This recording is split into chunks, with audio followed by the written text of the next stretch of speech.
ꯑꯍꯥꯟꯕꯃꯛꯇꯗ ꯉꯁꯤꯒꯤ ꯄꯨꯛꯅꯤꯡꯒꯤ ꯋꯥꯔꯣꯜ ꯊꯧꯔꯝ ꯃꯤꯠꯌꯦꯡ ꯇꯥꯕꯤꯔꯤꯕꯁꯤꯡ ꯄꯨꯝꯅꯃꯛꯄꯨ ꯖꯦꯝꯁ ꯁꯩꯒꯨꯖꯝꯅ ꯇꯔꯥꯝ ꯅꯣꯛꯆꯔꯤ ꯀꯧꯅꯣꯅ ꯈꯨꯔꯨꯝꯖꯔꯤ ꯉꯁꯤꯒꯤ ꯄꯨꯛꯅꯤꯡꯒꯤ ꯋꯥꯔꯣꯜꯒꯤ ꯁꯤꯖꯤꯟꯅꯖꯔꯤꯕ ꯅꯝꯕꯔ 9077282001 ꯅꯨꯡꯇꯤꯒꯤ ꯐꯣꯡꯂꯤꯕ ꯄꯥꯎꯆꯦꯁꯤꯡ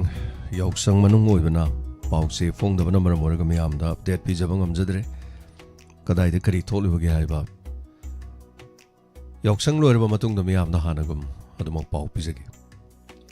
ꯉꯁꯤ ꯊꯧꯔꯝ ꯑꯁꯤꯒꯤꯗꯃꯛ ꯁꯤꯖꯤꯟꯅꯖꯔꯤꯕ ꯅꯝꯕꯔ 9077282001 ꯚꯤꯗꯤꯑꯣ ꯀꯣꯜꯗ ꯑꯗꯣꯝꯅ ꯎꯍꯟꯕꯤꯅꯤꯡꯕ ꯂꯩꯔꯕꯗꯤ ꯑꯗꯣꯝꯒꯤ ꯀꯩꯔꯣꯜ ꯂꯩꯀꯥꯏꯗ ꯄꯥꯡꯊꯣꯛꯄ ꯌꯥꯎꯁꯪ ꯁ꯭ꯄꯣꯔꯠ ꯑꯣꯏꯔꯁꯨ ꯚꯤꯗꯤꯑꯣ ꯀꯣꯜꯗ ꯎꯍꯟꯕꯤꯕ ꯌꯥꯒꯅꯤ ꯑꯗꯨꯕꯨ ꯄꯨꯡꯐꯝ ꯑꯁꯤꯗ ꯀꯥꯟꯅꯕ ꯃꯤꯌꯥꯝꯅ ꯈꯪꯍꯟꯕ ꯌꯥꯕ ꯑꯇꯩ ꯑꯇꯩ ꯂꯩꯔꯒꯁꯨ ꯚꯤꯗꯤꯑꯣ ꯀꯣꯜ ꯇꯧꯗꯨꯅ ꯁꯤꯖꯤꯟꯅꯕꯤꯌꯨ ꯑꯩꯈꯣꯏꯒꯤ ꯅꯝꯕꯔ 9005707808 ꯍꯥꯏꯔꯤꯕ ꯅꯝꯕꯔꯁꯤ ꯑꯗꯣꯝ ꯑꯗꯣꯝꯒꯤ ꯂꯩꯀꯥꯏꯗ ꯌꯥꯎꯁꯪ ꯄꯥꯡꯊꯣꯛꯄꯤꯕ꯭ꯔꯥ ꯊꯧꯔꯤ ꯊꯠꯄꯤꯕ꯭ꯔꯥ ꯑꯗꯣꯝꯒꯤ ꯌꯥꯎꯁꯪꯒꯤ ꯍꯥꯏꯕ ꯇꯥꯔꯦ ꯑꯁꯤꯒꯤ ꯅꯨꯃꯤꯠ ꯅꯤꯅꯤ ꯆꯟꯁꯤꯜꯂꯛꯄ ꯁꯤꯐꯥꯎꯕꯗ ꯑꯗꯣꯝ ꯑꯗꯣꯝꯒꯤ ꯀꯩꯔꯣꯜ ꯂꯩꯀꯥꯏꯗ ꯀꯔꯤ ꯀꯔꯤ ꯄꯥꯡꯊꯣꯛꯄꯤ ꯄꯥꯎꯗꯝꯕꯤꯌꯨ ꯃꯌꯥꯝ ꯄꯨꯝꯅꯃꯛꯇ ꯄꯨꯛꯅꯤꯡꯒꯤ ꯋꯥꯔꯣꯜꯗ ꯊꯝꯕꯤꯕ ꯌꯥꯒꯅꯤ ꯂꯣꯏꯅꯅ ꯌꯥꯎꯁꯪ ꯃꯅꯨꯡꯗ ꯊꯣꯛꯄ ꯊꯧꯗꯣꯛ ꯑꯐꯕ ꯅꯨꯡꯉꯥꯏꯕ ꯃꯌꯥꯝꯗ ꯇꯝꯕꯤꯌꯨ ꯑꯗꯨꯒ ꯇꯧꯍꯟꯅꯤꯡꯕ ꯇꯧꯍꯟꯅꯤꯡꯗꯕꯅꯆꯤꯡꯕꯁꯨ ꯍꯥꯏꯇꯥꯔꯦ ꯄꯨꯛꯅꯤꯡꯗ ꯐꯥꯎꯕꯤꯔꯛꯄꯁꯤꯡ ꯑꯗꯨ Hello, Ming Amade Leifam Habisi. Hello. Hello. Madam Taram Nokchari, Toram Saruga Birakpa Minga Leifam Mayam the Habisi. I know books in my baby Indirani, sir. Taram Nokchari, Madam Tapu, Kariwa from Havining. Halina Lapasida, I. Hello, sir. Tapu, have you phoned up or Kumbiraxidum? I know books in my baby Indirani, sir. Kangjari. Holy Lapada Kari have you. Radio the Kitang Laptop Piro, radio the Tabiro, no radio the Tarakuma, the Chanaro. Kajitam Isana laptop Piro. Noise, madam? Oh, that. No boxing Maida, Hojixibu, Yoksang Tori Tapakot Pakaro Lekai, the Gato Bibro. Sir, I'm upon over the game, the sport cannot point out quite twice the Pangtoko Malay for the Miami. My cake could you make the Yamba sport only? Tapi, take Kari having Bangasi called Tobiropa. Oh, Sir, Pagopadi Heining, I like Mayangi Iranze, Niam Taragadi, Mayangi Mamangadi, another Yaksan Tavan Song, Bagaxi, Sung, Panga, when Mayanze. Iran, Kina, Libanamara Moirago.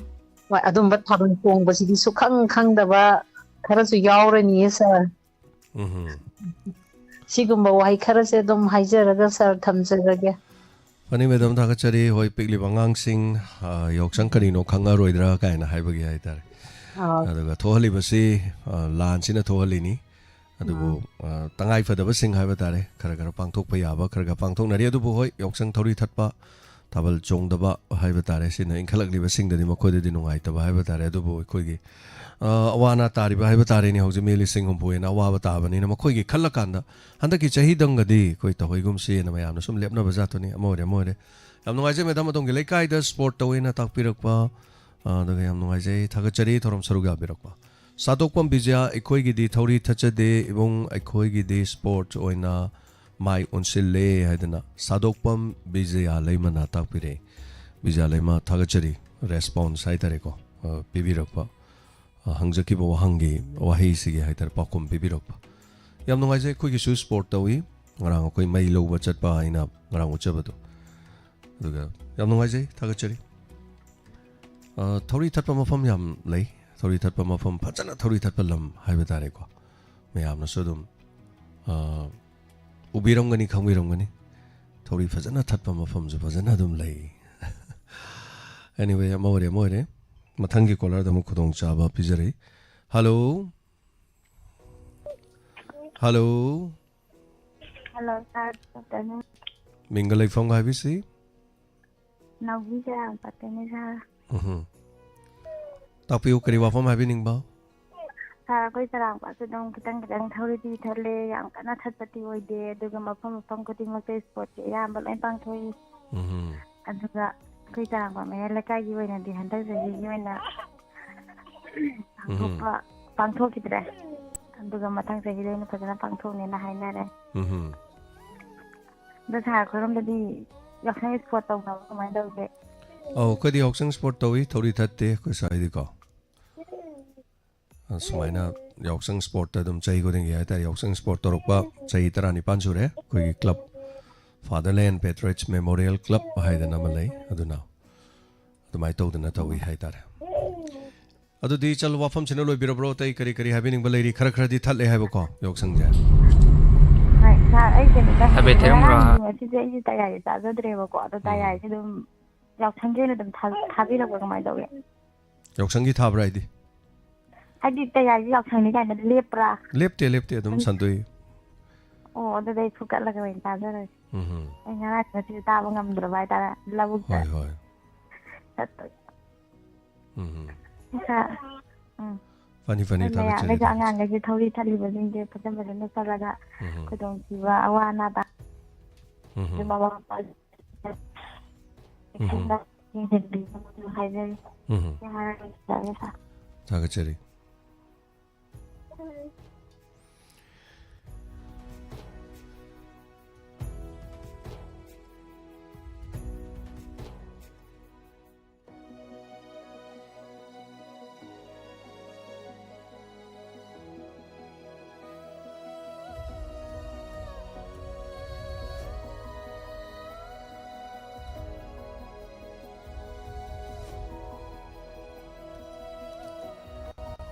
Hello तराम नुक्सरी उजरा में तापियो करी वफम है बिनिंगबा sir Kumsi की 2025 की याउसंसिबु sir कमाय तौजानो हाबन तोक्से दगी याउसंसि लेप हाइबगुम तौगे दु कंसिलई हि कंसलेबा असियाम कले सर हेरोक तो वाकिंग सि पर नोइ दे कन्ने होइनी अदु sir I ngang makha mai ke somda wagai bau tet zeru ye ko sa अदु wagai ki yausang kaim tauke ꯑꯗꯨ ꯀꯛꯆꯤꯡꯗꯒꯤ ꯑꯩꯈꯣꯏ ꯂꯛꯐꯥꯏ ꯈꯔ ꯑꯗꯨꯝ ꯐꯤ ꯃꯨꯜꯂꯦ ꯐꯖꯅ ꯑꯗꯨ ꯈꯣꯡꯖꯣꯝꯁꯤꯃ ꯀꯔꯤꯝ ꯇꯧꯗꯦ ꯂꯥꯎꯈꯤꯕ ꯑꯃ ꯇꯥꯈꯤꯌꯦ ꯀꯛꯆꯤꯡ ꯂꯣꯝꯗꯤ ꯀꯃꯥꯏꯅ ꯇꯧꯍꯧꯒꯦ ꯀꯛꯆꯤꯡꯒꯤ ꯁꯥꯔ ꯀꯩꯅꯣ ꯃꯇꯦꯛ ꯕꯖꯥꯔꯗꯨꯗꯩꯅ ꯂꯝꯈꯥꯏ ꯃꯇꯦꯛ ꯑꯗꯨ ꯐꯥꯎꯗꯅ ꯐꯤ ꯈꯔ ꯃꯨꯟꯕ ꯑꯇꯩ ꯊꯣꯏꯗꯣꯛꯄ ꯀꯟꯗꯦꯕꯀꯣ ꯑꯗꯨꯗꯩ ꯋꯥꯡꯖꯤꯡ ꯕꯖꯥꯔꯗꯒꯤ ꯑꯩꯈꯣꯏ ꯁꯌꯣꯛꯂꯣꯝꯗ ꯆꯪꯂꯛꯄꯁꯤꯗꯤ ꯑꯁ ꯊꯧꯔꯤꯁꯤꯅ ꯄꯨꯔꯥ ꯂꯣꯏꯔꯦ ꯑꯗꯒꯤ ꯑꯗꯨ ꯃꯁꯤ ꯊꯤꯡꯕ ꯉꯝꯗꯧ ꯃꯥꯜꯂꯦ ꯑꯗꯩ ꯉꯔꯥꯡꯁꯤꯁꯨ ꯍꯩꯔꯣꯛꯇꯁꯨ ꯏꯁꯩꯁꯤ ꯆꯥꯎꯅ ꯇꯧꯋꯦ ꯄꯨꯟꯅ ꯕꯤꯍꯥꯔꯤ ꯈꯣꯏ ꯂꯥꯛꯑꯦ ꯑꯁ ꯃꯤ ꯑꯥꯔꯇꯤꯁ ꯐꯅ ꯌꯥꯝ ꯂꯥꯛꯑꯦꯕꯀꯣ ꯍꯣꯏ ꯑꯗꯨ ꯏꯁꯩ ꯄꯥꯔꯠ 3 ꯑꯁꯣꯝ ꯌꯥꯝ ꯆꯥꯎꯅ ꯁꯨꯝ ꯇꯧꯕ ꯃꯌꯥꯝ ꯍꯥꯏꯅꯔꯤꯅ ꯍꯥꯏꯕꯤꯌꯨ ꯋꯥꯅꯤ ꯃꯁꯤ ꯑꯃꯔꯣꯝꯗꯗꯤ ꯁꯥꯔꯗꯤ ꯍꯣꯏ ꯊꯥꯕꯜ ꯑꯗꯒꯤ ꯌꯥꯎꯁꯪꯒꯩ ꯊꯤꯡꯍꯟꯅꯤꯡꯗꯦ ꯃꯔꯝꯗꯤ ꯀꯔꯤ ꯑꯩꯈꯣꯏꯒꯤ ꯈꯪꯅꯁꯤꯡ ꯂꯩꯔꯤ ꯃꯤꯁꯤꯡꯗ ꯏꯀꯥꯏꯅꯕ ꯀꯥꯡꯕꯨ ꯊꯥꯕꯜꯗ ꯆꯣꯡꯉꯒꯗꯤ ꯈꯨꯠꯀ ꯄꯥꯏꯅꯔꯒ ꯃꯤꯡ ꯍꯪꯅꯗꯣꯔꯤꯃꯦꯗꯣ ꯐꯪꯅꯕꯗꯤ ꯐꯪꯅꯔꯣꯏꯗꯕꯅꯦꯕ ꯍꯣꯏ ꯑꯗꯨꯅ ꯑꯄꯥꯟꯕꯒꯤ ꯂꯝꯕꯤꯗ ꯈꯤꯇꯪ ꯊꯣꯛꯇꯛ ꯂꯩꯒꯗꯕ ꯑꯗꯨꯅ ꯃꯁꯤꯃ ꯑꯩꯗꯤ ꯊꯥꯕꯜ ꯆꯣꯡꯍꯟꯅꯤꯡꯉꯦ ꯑꯩꯒꯤ ꯃꯣꯠꯇꯗꯤ ꯑꯗꯨ ꯊꯥꯕꯜ ꯃꯥꯕꯨ ꯂꯦꯞꯀꯗꯕ ꯃꯥꯜꯂꯦ ꯍꯧꯖꯤꯛꯐꯥꯎ ꯊꯥꯕꯜ ꯃꯈꯣꯟ ꯇꯥꯗꯦ ꯊꯥꯕꯜ ꯍꯧꯖꯤꯛꯐꯥꯎ ꯊꯥꯕꯜꯒꯤ ꯑꯝꯇ ꯇꯥꯗ꯭ꯔꯦ ꯑꯁꯤ ꯑꯣꯏꯈ꯭ꯔꯦ ꯁꯥꯔ ꯑꯗꯣ ꯑꯩꯈꯣꯏ ꯃꯅꯤꯄꯨꯔꯁꯤ ꯍꯧꯖꯤꯛ ꯀꯔꯝꯍꯥꯏꯅ ꯇꯧꯕꯤꯔꯤ ꯃꯅꯤꯄꯨꯔ ꯄ꯭ꯔꯁꯤꯗꯦꯟ ꯔꯨꯜ ꯂꯩꯔꯤ ꯃꯈꯥ ꯇꯥꯅ ꯁꯥꯡꯊꯔꯛꯄ ꯌꯥꯟ ꯂꯩꯔꯤ ꯑꯅꯧꯕ ꯂꯩꯉꯥꯛ ꯂꯩꯕ ꯉꯝꯗ꯭ꯔꯤ ꯀꯣ ꯌꯦꯡꯕ ꯇꯥꯔꯤ ꯁꯦꯟꯇꯔꯅ ꯄꯥꯏꯔꯒ ꯀꯦꯁꯁꯤ ꯂꯣꯏꯁꯟꯅꯕ ꯍꯥꯏꯕ ꯇꯥꯔꯦꯅꯦ ꯑꯉꯝꯕ ꯊꯥꯛꯇ ꯃꯈꯣꯏꯅ ꯍꯣꯠꯅꯔꯤ ꯀꯔꯤꯅꯣ ꯌꯦꯡꯕ ꯇꯥꯔꯦ ꯂꯥꯛꯄ ꯃꯇꯝꯗ ꯀꯔꯤ ꯂꯥꯛꯀꯗꯧꯔꯤꯒꯦꯗꯣ ꯃꯇꯝ ꯈꯔꯗꯤ ꯁꯥꯔꯒꯤ ꯃꯣꯠꯇꯗꯤ ꯋꯥꯒꯗꯕ ꯃꯥꯜꯂꯦ ꯍꯥꯏꯗꯤ ꯍꯧꯖꯤꯛꯇꯤ ꯀꯨꯀꯤꯒ ꯃꯩꯇꯩꯒꯥꯏꯁꯤ ꯀꯩꯗꯧꯉꯩꯗꯁꯨ ꯑꯩꯈꯣꯏꯒꯤ ꯌꯥꯅꯒꯗꯕ ꯃꯥꯟꯗꯦꯕ ꯑꯩꯈꯣꯏ ꯃꯩꯇꯩꯒꯗꯤ ꯉꯥꯠꯄ ꯐꯅꯌꯥꯝ ꯌꯥꯎꯋꯤ ꯑꯗꯒꯤ ꯑꯩꯈꯣꯏ ꯃꯩꯇꯩꯒꯤꯁꯨ ꯌꯥꯎꯔꯤꯑꯕ ꯃꯁꯤ ꯑꯩꯗꯤ ꯇꯥꯞ ꯅꯨꯡꯁꯤꯅꯒꯗꯕ ꯃꯥꯟꯗꯦꯕ ꯂꯥꯟꯁꯤ ꯃꯈꯣꯏꯅ ꯇꯥꯜ ꯄꯤꯁꯨ ꯄꯤꯔꯣꯏ ꯃꯈꯣꯏꯅ ꯇꯥꯜ ꯐꯪꯉꯤ ꯑꯗꯨ ꯃꯈꯣꯏꯁꯤ ꯌꯦꯠꯇꯅ ꯁꯨꯝ ꯂꯩꯕꯅꯦ ꯃꯈꯣꯏꯁꯤ ꯑꯗꯨ ꯃꯇꯝ ꯈꯔ ꯑꯗꯨꯝ ꯃꯌꯥꯝ ꯃꯅꯤꯄꯨꯔ ꯄ꯭ꯔꯖꯥ ꯋꯥꯏ ꯍꯥꯏꯅꯁꯨ ꯀꯔꯤ ꯎꯄꯥꯏ ꯂꯩ ꯍꯧꯖꯤꯛ ꯌꯦꯡꯉꯣ ꯁꯣꯝ ꯃꯈꯥ ꯃꯩꯇꯩ ꯁꯣꯝ ꯄꯥꯂꯦꯟ ꯁꯣꯝꯗ ꯍꯦꯟꯅ ꯆꯠꯄ ꯌꯥꯗ꯭ꯔꯦ ꯑꯗꯨꯒ ꯁꯣꯝꯗ ꯆꯠꯄ ꯌꯥꯗ꯭ꯔꯦ ꯃꯥꯏ ꯁꯣꯝꯗ ꯆꯠꯄ ꯑꯝꯇ ꯌꯥꯗ꯭ꯔꯦ ꯃꯩꯇꯩ ꯀꯔꯤꯁꯤ ꯀꯣꯡ ꯊꯤꯗꯅꯦ ꯂꯩꯔꯤ ꯁꯨꯝ ꯀꯩꯅꯣ ꯂꯝꯕꯤꯗ ꯍꯥꯏꯔꯦ ꯑꯩꯈꯣꯏꯒꯤ ꯍꯧꯖꯤꯛ ꯂꯩꯔꯤꯁꯤ ꯃꯨꯁꯂꯤꯝ ꯏꯆꯤꯟ ꯏꯅꯥꯎꯁꯤꯡ ꯅꯥꯒꯥ ꯏꯆꯤꯟ ꯏꯅꯥꯎꯁꯤꯡ ꯃꯈꯣꯏꯅ ꯀꯥꯂꯟ ꯌꯥꯝ ꯅꯨꯡꯉꯥꯏꯔꯤꯕꯗꯣ ꯍꯥꯏꯖꯕ ꯌꯥꯏ ꯁꯤꯗꯤ ꯀꯥꯂꯟ ꯆꯠꯊꯣꯛ ꯂꯝꯕꯤ ꯂꯩꯇ꯭ꯔꯦ ꯍꯧꯖꯤꯛ ꯑꯥꯔꯇꯤꯁ ꯍꯧꯖꯤꯛ ꯀꯥ ꯑꯃ ꯂꯩꯔꯦ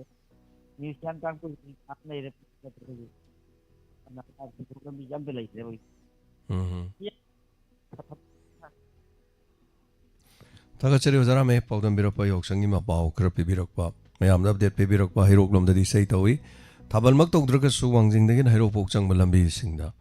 ꯌꯥꯎꯁꯪ ꯌꯥꯝꯅ ꯊꯠꯂꯤ ꯍꯥꯏꯗꯅ ꯇꯥꯛꯄꯤꯔꯦ ꯑꯩꯅ ꯎꯠꯆꯔꯤꯕꯁꯤꯅ ꯀꯛꯆꯤꯡꯒꯤ ꯍꯥꯏꯇꯥꯔꯦ ꯀꯛꯆꯤꯡꯗ ꯊꯠꯄ ꯑꯗꯨꯅꯤ ꯍꯥꯏꯕ ꯇꯥꯔꯦ ꯈꯔ ꯈꯔ ꯀꯛꯆꯤꯡꯗ ꯑꯗꯨꯝ ꯊꯠꯄꯒꯤ ꯃꯃꯤ ꯈꯔ ꯈꯔ ꯂꯩ ꯑꯗꯨꯕꯨ ꯀꯛꯆꯤꯡꯗꯤ ꯍꯥꯟꯅꯒꯤ ꯃꯍꯧꯁꯥꯒꯤꯗꯨꯃꯛꯇꯤ ꯑꯣꯏꯗ꯭ꯔꯦ ꯃꯍꯧꯁꯥꯗꯤ ꯀꯛꯆꯤꯡꯒꯤꯁꯤꯗꯤ ꯁꯤꯗꯤ ꯈꯣꯡꯀꯥꯞ ꯑꯃ ꯀꯥꯟꯕ ꯉꯝꯕ ꯅꯠꯇꯦ ꯍꯥꯏꯔꯤꯕ ꯌꯥꯝ ꯊꯣꯛꯈ꯭ꯔꯖꯥꯠꯅꯤ ꯑꯗꯨꯕꯨ ꯃꯁꯤꯡ ꯍꯥꯟꯅꯗꯒꯤꯗꯤ ꯐꯅꯌꯥꯝ ꯍꯟꯊꯔꯦ ꯑꯦꯅꯤꯋꯦ ꯊꯥꯒꯠꯆꯔꯤ ꯊꯧꯔꯝ ꯁꯔꯨꯛ ꯌꯥꯕꯤꯔꯛꯄꯀꯣ ꯃꯊꯪꯒꯤ ꯀꯣꯂꯔꯗ ꯑꯃꯨꯛ ꯈꯨꯗꯣꯡꯆꯥꯕ ꯑꯃꯨꯛ ꯄꯤꯖꯔꯤ ꯁꯤꯖꯤꯟꯅꯖꯔꯤꯕ ꯅꯝꯕꯔ ꯁꯤꯗ ꯀꯣꯜ ꯇꯧꯕꯤꯌꯨ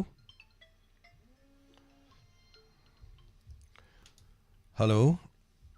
Good afternoon, Sir James.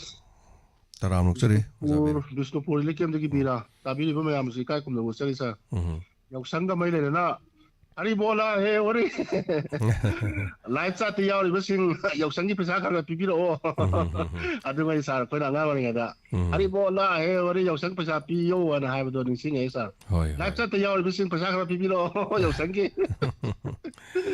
James not Plagara. Sarah, the queen really came to so quite. Some really came to some wild and the Vidia, the Mina, Quinso, and Taki Yosang, these are quite really came to see Yosang sport away. I am, but I'm from the Away, I give pause of time, Fobulata away, and the quite really came so a bishop really came with Sugarang and the home of the meeting tower, I can see so ball counter with the tournaments lay, for them to anyway.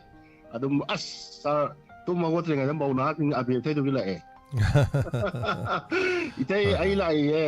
ay kay lai ba abi tay du la na mi tu yang wai mon dai as ay tu ma got singa da abi tay du la abi ay tu mi nga au got ri mai tay di tay ran as boy ba sen tay na ba ko koi in ben sing ya mau na sing adi ki lai sa bi ba sa sing adi koi committee kamu sing ko tay na ri ta no ko ko sa ja koi awa mo ta awa na ni do som sa really came to lay and that's one lay we are the Sargents got. Massis no I go home and have a target. Yausanga Poki, so no I some Kayanis are sport on the my own select was so here and Pablo and Kales are Poki. Yausang the Kogi sport was a or Kalan the Pablo and Kale. A Kogi Tauri Tatana Kogi, Pasanga Kai, Kopama Madigi, and like Tiger sport on the Sapasu Yam Pablo Kai. Kogi international key, Amazon. Neslogi talk the Kogi sport the Kogi my parker was in the Yoksani sport the Sumayam Bana Karkara. She influence Peter that Hibra and some Kalim Sarpa. Yoksani sports the as soon as Yam Pites are sport on the onsen was a Kogi Ligan the sport that was Punsigi a hand when I have a talent sergeant. Siso Awa Merton Wai Baham when I have a talent sergeant. I don't know, Quina. Sara I say Hana Kogi Diamond Radio the Sana Lady I want to the Kogi Puni or on top because Yamki Roko. Yamki Bakari at the phone got only can but it's hard. The wound the dang ring the tell the air pocket pa. Langmum Kankaba, Nang with one hang on Sangi Badu Karakati to Paul Esado. Langi say thing Nang Marina Sara, I could say Kayani. Ki Bakangatre, Ikai Bakangatre, Isada Karihani, Nangling Ba. Wa hangling ba isada itil pire habitat ekwen ISTB gi oi mamang da budi khitang pangle aina hanjan hai ba su ta dori ISTB gi lakpa Supreme Court gi lakpa kari ka tawu matam da punsi da sumba face to face unaba hangba ka se ekwen punsi da abatang ngamde ba ko mapan thoga mamang mimang thoga wangang ma ka singam je ki je ba ko adu lan gi se thing na ba du isa se ki ba ikai ba karin da phawdre habitat sarjams aduga kwai equid itilama ka piri ba equida preparation practical oina piri bes di sargi kogi mayam gi habitat pungni woron Diamond TV gi kogi pungni woron se I want di yamna hoi mayam gi suron be I want di masina pungni lausing gyan adigi preparation to bo matam da horen mi ma la ko na kamain thengna gani masina equid preparation lama equid knowledge sama kogi sar ga ai wari sana ba pakhalamba kiramba adi sar ai ga hiding ba kama kaya am le bido equid preparation bana practical am oina masina ai wat yamna kana ba pi ha ba tare sa ha ba thaga sa ga tare sa yam no aje ꯌꯥꯝ ꯅꯨꯡꯉꯥꯏ ꯍꯥꯏꯕ ꯇꯥꯔꯦ ꯌꯥꯝ ꯀꯥꯟꯅꯖꯩ ꯍꯥꯏꯕ ꯇꯥꯔꯦ ꯁꯥꯔ ꯑꯔꯣꯏꯕꯗ ꯇꯦꯟꯇꯛꯅ ꯑꯩꯈꯣꯏꯒꯤ national ꯍꯥꯏꯋꯦꯁꯦ ꯑꯩꯈꯣꯏ ꯀꯨꯀꯤꯁꯤꯡꯁꯤꯅ ꯍꯥꯏꯕ ꯇꯥꯔꯦꯀꯣ ꯑꯩꯈꯣꯏ ꯌꯦꯡꯅꯕ ꯀꯨꯀꯤꯁꯤꯡꯁꯤꯅ ꯄꯤ ꯑꯥꯔꯁꯤ ꯂꯥꯛꯍꯟꯅꯤꯡꯉꯦ ꯄꯤ ꯑꯥꯔꯁꯤ ꯂꯥꯛꯑꯦ ꯑꯗꯒꯤ ꯑꯩꯈꯣꯏꯒꯤ ꯃꯅꯤꯄꯨꯔꯒꯤ ꯑꯩꯈꯣꯏ ꯏꯟꯗꯤꯌꯥꯒꯤ ꯍꯣꯝ ꯃꯤꯅꯤꯁꯇꯔꯅ ꯑꯩꯈꯣꯏꯒꯤ ꯅꯦꯁꯅꯦꯜ ꯍꯥꯏꯋꯦꯁꯦ ꯑꯩꯈꯣꯏꯒꯤ ꯐ꯭ꯔꯤ ꯃꯨꯚꯃꯦꯟ ꯇꯧꯍꯜꯂꯅꯤ ꯍꯥꯏꯔꯦ ꯐ꯭ꯔꯤ ꯃꯨꯚꯃꯦꯟ ꯇꯧꯕ ꯃꯇꯝꯗ ꯃꯗꯨꯗ ꯌꯦꯠꯈꯥꯏ ꯊꯤꯡꯒꯠꯂꯛꯄ ꯃꯤꯁꯤꯡ ꯂꯣꯏꯅ ꯇꯛꯊꯣꯛꯀꯅꯤ ꯃꯗꯨ ꯑꯩꯈꯣꯏ ꯀꯔꯤ ꯍꯥꯏꯅꯤ ꯄꯥꯅꯤꯁꯃꯦꯟ ꯄꯤꯒꯅꯤ ꯍꯥꯏꯕꯒꯨꯝꯕꯅꯤ ꯑꯗꯨ ꯑꯣꯏꯇꯥꯔꯗꯤ ꯐ꯭ꯔꯤ ꯃꯨꯚꯃꯦꯟꯗ ꯄꯤꯔꯤꯕ꯭ꯔꯕ ꯑꯗꯨ ꯇꯧꯔꯤꯕ ꯑꯦꯛꯇꯤꯚꯤꯇꯤ ꯏꯂꯤꯒꯦꯜ ꯃꯌꯥꯝ ꯑꯣꯏꯕꯁꯤꯡ ꯃꯈꯣꯏꯅ ꯁꯠ ꯗꯥꯎꯟ ꯇꯧꯔꯤꯕ ꯅꯤꯌꯣꯝꯅ ꯌꯥꯗꯕꯁꯤꯡ ꯄꯤ ꯑꯥꯔ ꯂꯥꯛꯑꯦ ꯍꯥꯟꯅꯒꯤꯗꯨꯅ ꯍꯥꯟꯅ ꯑꯣꯏꯖꯔꯦ ꯄꯤ ꯑꯥꯔꯗꯣ ꯂꯥꯛꯄ ꯇꯥꯔꯗꯤ ꯃꯗꯨꯒꯤ ꯀꯩꯅꯣꯗꯣ ꯀ꯭ꯔꯦꯛ ꯗꯥꯎꯟꯗ ꯇꯛꯈꯥꯏꯕꯤꯔꯣ ꯍꯥꯏꯕ ꯇꯥꯔꯦ ꯅꯦꯁꯅꯦꯜ ꯍꯥꯏꯋꯦꯁꯦ ꯑꯩꯈꯣꯏꯅ ꯍꯥꯟꯅꯗꯒꯤꯁꯨ ꯁꯨꯄ꯭ꯔꯤꯝ ꯀꯣꯔꯠꯅꯁꯨ ꯃꯁꯤꯗ ꯊꯤꯡꯉꯛꯄ ꯀꯩꯗꯧꯕꯁꯤꯗꯤ ꯑꯩꯈꯣꯏꯅ ꯑꯥꯏꯅꯁꯨ ꯌꯥꯗꯦ ꯍꯥꯏꯕꯒꯤ ꯂꯣ ꯑꯃꯁꯨ ꯇꯣꯉꯥꯟꯅ ꯂꯩꯖꯔꯤꯕꯅꯤꯅ ꯄꯤ ꯑꯥꯔꯁꯨ ꯂꯥꯛꯑꯦ ꯄꯤ ꯑꯥꯔꯁꯨ ꯂꯥꯛꯑꯕꯅꯤꯅ ꯃꯗꯨꯒꯤ ꯀꯩꯅꯣꯗꯣ ꯆꯞ ꯆꯥꯕ ꯑꯦꯛꯁꯟꯗꯣ ꯑꯩꯈꯣꯏꯒꯤ ꯁꯨꯀꯅꯤꯒꯤ ꯔꯣꯜꯗ ꯂꯧꯗꯕꯤꯗ ꯆꯞ ꯆꯥꯕ ꯑꯦꯛꯁꯟꯗꯣ ꯂꯧꯈꯠꯄꯤꯔꯛꯑꯣ ꯍꯥꯏꯕꯁꯦ ꯁꯥꯔ ꯑꯔꯣꯏꯕ ꯊꯝꯖꯒꯦ ꯊꯥꯒꯠꯆꯔꯤ ꯌꯥꯝ ꯅꯨꯡꯉꯥꯏꯖꯔꯦ ꯁꯔꯨꯛ ꯌꯥꯕꯤꯔꯛꯄ ꯑꯣꯖꯥꯕꯤꯔ ꯔꯤꯂꯤꯐ ꯀꯦꯝꯞꯗ ꯂꯩꯖꯔꯒꯁꯨ ꯑꯋꯥꯕ ꯈꯥꯡꯒꯁꯨ ꯌꯥꯎꯁꯪꯒꯤ ꯀꯨꯝꯍꯩ ꯅꯥꯊꯩꯔꯒ ꯁ꯭ꯄꯣꯔꯠꯁ ꯑꯣꯏꯅ ꯄꯥꯡꯊꯣꯛꯏꯅꯁꯨ ꯇꯥꯛꯄꯤꯕ ꯌꯥꯝ ꯅꯨꯡꯉꯥꯏꯖꯩ ꯁꯔꯨꯛ ꯌꯥꯕꯤꯔꯛꯄꯀꯣ ꯍꯜꯂꯣ ꯍꯜꯂꯣ ꯀꯥꯔꯣꯡꯗꯒꯤ ꯁꯥꯔ ꯑꯩ ꯀꯥꯔꯣꯡꯗꯒꯤ ꯑꯗꯨꯒꯤ ꯇꯔꯥꯝꯅꯛꯆꯔꯤ ꯃꯌꯥꯝ ꯏꯀꯥꯏ ꯈꯨꯝꯅꯖꯔꯤ ꯁꯥꯔ ꯃꯦꯗꯥꯝ ꯇꯥꯛꯄꯤꯌꯨ ꯀꯔꯤ ꯋꯥꯐꯝ ꯍꯥꯏꯕꯤꯅꯤꯡꯉꯤ ꯁꯥꯔ ꯑꯩꯈꯣꯏ ꯀꯥꯔꯣꯡꯒꯤ ꯑꯣꯏꯅꯗꯤ ꯁ꯭ꯄꯣꯔꯠ ꯑꯉꯥꯡꯉꯩꯗꯤ ꯁ꯭ꯄꯣꯔꯠ ꯇꯧꯔꯤ ꯑꯗꯨꯒ ꯂꯩꯁꯥꯕꯤꯉꯩꯒꯤ ꯂꯩꯁꯥꯕꯤ ꯃꯧ ꯅꯍꯥ ꯑꯇꯩ ꯑꯇꯩꯗꯤ ꯂꯦꯟꯅ ꯑꯍꯥꯟꯕ ꯍꯪꯒꯥꯝ ꯃꯔꯨ ꯈꯔ ꯃꯟꯕ ꯑꯗꯨꯝ ꯂꯧꯕꯨꯛꯇ ꯆꯠꯅꯔꯤ ꯑꯣꯀꯦ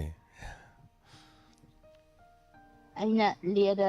ꯀꯩꯅꯣ ꯇꯧꯔꯝꯃꯕ ꯊꯕꯤ ꯈꯔ ꯀꯩꯅꯣ ꯇꯧꯔꯤ ꯃꯈꯣꯡ ꯁꯣꯝꯖꯜꯂꯤ ꯁꯥꯔ ꯑꯣ ꯂꯦꯟꯅ ꯁꯣꯛꯍꯜꯂꯝꯃꯕꯁꯤꯡꯗꯣ ꯑꯧ ꯑꯣꯀꯦ ꯑꯇꯩ ꯑꯇꯩꯗꯤ ꯀꯩꯅꯣ ꯇꯧꯗ꯭ꯔꯦ ꯃꯅꯥ ꯀꯩꯀꯩꯗꯤ ꯃꯅꯥꯒꯗꯤ ꯃꯁꯤꯡ ꯌꯥꯝ ꯊꯣꯛꯑꯦ ꯃꯅꯥ ꯑꯃꯅ ꯑꯍꯨꯝ ꯃꯔꯤ ꯊꯣꯛꯑꯦ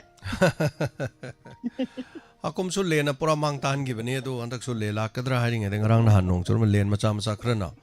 ꯑꯋꯥꯕ ꯄꯤꯔꯝꯃꯦ ꯍꯥꯏꯇꯥꯔꯦꯅꯦ ꯑꯗꯨ ꯑꯩꯗꯤ ꯃꯥꯏꯕꯤ ꯊꯔꯣ ꯍꯣꯏ ꯂꯩꯐꯥꯎ ꯐꯥꯎꯈꯤꯕꯗꯨꯗ ꯀꯨꯝꯁꯤꯁꯦ ꯄꯪꯋꯥ ꯋꯥꯗ꯭ꯔꯤꯉꯩꯗ ꯂꯦꯟꯁꯦ ꯂꯥꯛꯀꯗꯣꯏꯔꯥ ꯂꯥꯛꯑꯣꯏꯗꯣꯏꯔꯥꯅꯗꯤ ꯍꯪꯖꯈꯤꯕꯅꯦꯕ ꯋꯥ ꯍꯪꯈꯤꯕꯅꯤ ꯋꯥꯗ꯭ꯔꯤꯉꯩꯗ ꯊꯕꯛꯁꯦ ꯇꯣꯛꯍꯧꯅꯕ ꯍꯥꯏꯅ ꯑꯗꯣ ꯍꯧꯖꯤꯛꯇꯤ ꯇꯧꯔꯨꯔ ꯀꯧꯅꯤꯅ ꯃꯣꯏꯁꯨ ꯍꯧꯔꯛꯑꯕꯅꯤꯅ ꯈꯔ ꯑꯃꯨꯛ ꯌꯦꯡꯕꯤꯗ꯭ꯔꯗꯤ ꯍꯣꯏ ꯑꯉꯥꯡꯉꯩꯗꯤ ꯁ꯭ꯄꯣꯔꯠ ꯇꯧꯔꯤ ꯑꯗꯨꯒ ꯂꯩꯁꯥꯕꯤ ꯑꯇꯩ ꯑꯇꯩꯗꯤ ꯂꯧꯕꯨꯛꯇ ꯂꯣꯏ ꯂꯩꯅꯔꯦ ꯍꯧꯖꯤꯛ ꯑꯩꯈꯣꯏꯔꯣꯝꯒꯤꯗꯤ ꯑꯣꯏꯅ ꯍꯥꯟꯅ ꯂꯝꯒꯤ ꯌꯥꯎꯁꯪꯒꯤ ꯃꯄꯥꯎ ꯇꯝꯃꯣ ꯑꯗꯨꯗ ꯌꯥꯝ ꯅꯨꯡꯉꯥꯏꯖꯩ ꯇꯝꯕꯤꯔꯛꯄ ꯀꯥꯔꯣꯡꯒꯤ ꯍꯥꯏꯇꯥꯔꯦ ꯑꯗꯣꯝꯒꯤ ꯃꯐꯝꯗ ꯂꯩꯔꯤꯕꯁꯤꯡꯅ ꯉꯝꯅꯕꯒꯤ ꯍꯥꯏꯇꯥꯔꯦꯅꯦꯀꯣ ꯍꯣꯠꯅꯕꯤꯕꯗꯣ ꯑꯆꯧꯕ ꯂꯦꯟ ꯇꯥꯔꯛꯇꯕ ꯑꯣꯏꯔꯁꯅꯨ ꯂꯦꯝꯍꯧꯔꯤꯕ ꯃꯅꯥ ꯃꯁꯤꯡ ꯃꯥꯏ ꯄꯥꯛꯅ ꯂꯥꯛꯄ ꯑꯣꯏꯔꯁꯅꯨ ꯑꯩꯅ ꯁꯥꯔꯗ ꯚꯤꯗꯤꯑꯣ ꯊꯥꯕ ꯅꯨꯃꯤꯠꯇꯨꯗꯤ 3ꯂꯛꯅꯤꯅꯦ ꯑꯗꯨ ꯅꯨꯃꯤꯠꯇꯨꯗ ꯍꯜꯂꯤꯁꯦ ꯁꯥꯔ ꯂꯦꯟꯁꯦ ꯑꯌꯨꯛꯇ ꯑꯃꯨꯛ ꯇꯥꯈ꯭ꯔꯦ ꯑꯗꯩꯗꯤ ꯅꯨꯡꯗꯥꯡꯗ ꯍꯦꯛꯇ ꯑꯅꯤꯔꯛ ꯍꯥꯞꯆꯤꯜꯂꯛꯄꯅꯤ ꯑꯗꯨꯗꯩꯗꯤ ꯑꯩꯈꯣꯏ ꯆꯦꯅꯗꯤ ꯑꯩꯉꯣꯟꯗ ꯀꯩꯅꯣ ꯇꯧꯔꯦ ꯐꯔꯦꯗ ꯊꯕꯛꯁꯦ ꯁꯨꯔꯨꯅꯨ ꯇꯧꯔꯨꯅꯨ ꯇꯥꯔꯦ ꯌꯨꯝꯗ ꯈꯔ ꯇꯧꯔ ꯂꯩꯌꯨ ꯌꯥꯗꯦ ꯂꯧꯕꯨꯛꯇ ꯌꯥꯝ ꯁꯨꯅꯤꯡꯕꯒꯤ ꯍꯧꯖꯤꯛ ꯂꯦꯟꯅ ꯑꯃꯨꯛ ꯍꯧꯔꯛꯑꯦ ꯉꯟꯇꯥꯅ ꯍꯥꯏꯅ ꯌꯥꯝ ꯅꯨꯡꯉꯥꯏꯖꯩ ꯃꯦꯗꯥꯝ ꯄꯥꯎ ꯇꯝꯕꯤꯔꯛꯄ ꯊꯦꯡꯛ ꯌꯨ ꯁꯣ ꯃꯆ ꯊꯝꯖꯔꯒꯦ ꯌꯥꯝ ꯅꯨꯡꯉꯥꯏꯖꯔꯦ ꯁꯔꯨꯛ ꯌꯥꯕꯤꯔꯛꯄ ꯎꯠꯆꯔꯤꯕ ꯚꯤꯗꯤꯑꯣꯁꯦ ꯑꯩꯈꯣꯏ ꯈꯣꯡꯖꯣꯝꯒꯤꯅꯤ ꯑꯩꯈꯣꯏꯒꯤ ꯂꯩꯀꯥꯏꯒꯤ ꯑꯗꯨꯒ ꯃꯁꯤꯡ ꯌꯥꯝꯂꯕ ꯃꯌꯥꯝꯁꯦ ꯃꯩ ꯂꯧꯕ ꯆꯠꯄꯒꯤ ꯍꯥꯏꯕ ꯇꯥꯔꯦ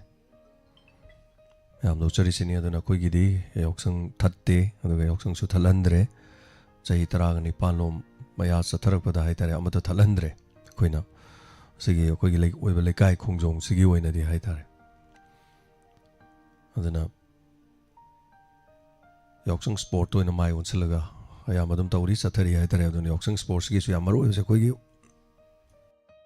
ꯑꯣꯂꯦꯟꯅ ꯑꯣꯏꯔꯤ ꯍꯥꯏꯇꯥꯔꯦ ꯍꯜꯂꯣ ꯍꯜꯂꯣ ꯁꯥꯔ ꯑꯩ ꯀꯩꯔꯣꯜ ꯆꯠꯄꯗꯤ ꯊꯣꯏꯕꯤ ꯆꯤꯡꯉꯥꯈꯅꯤ ꯁꯥꯔ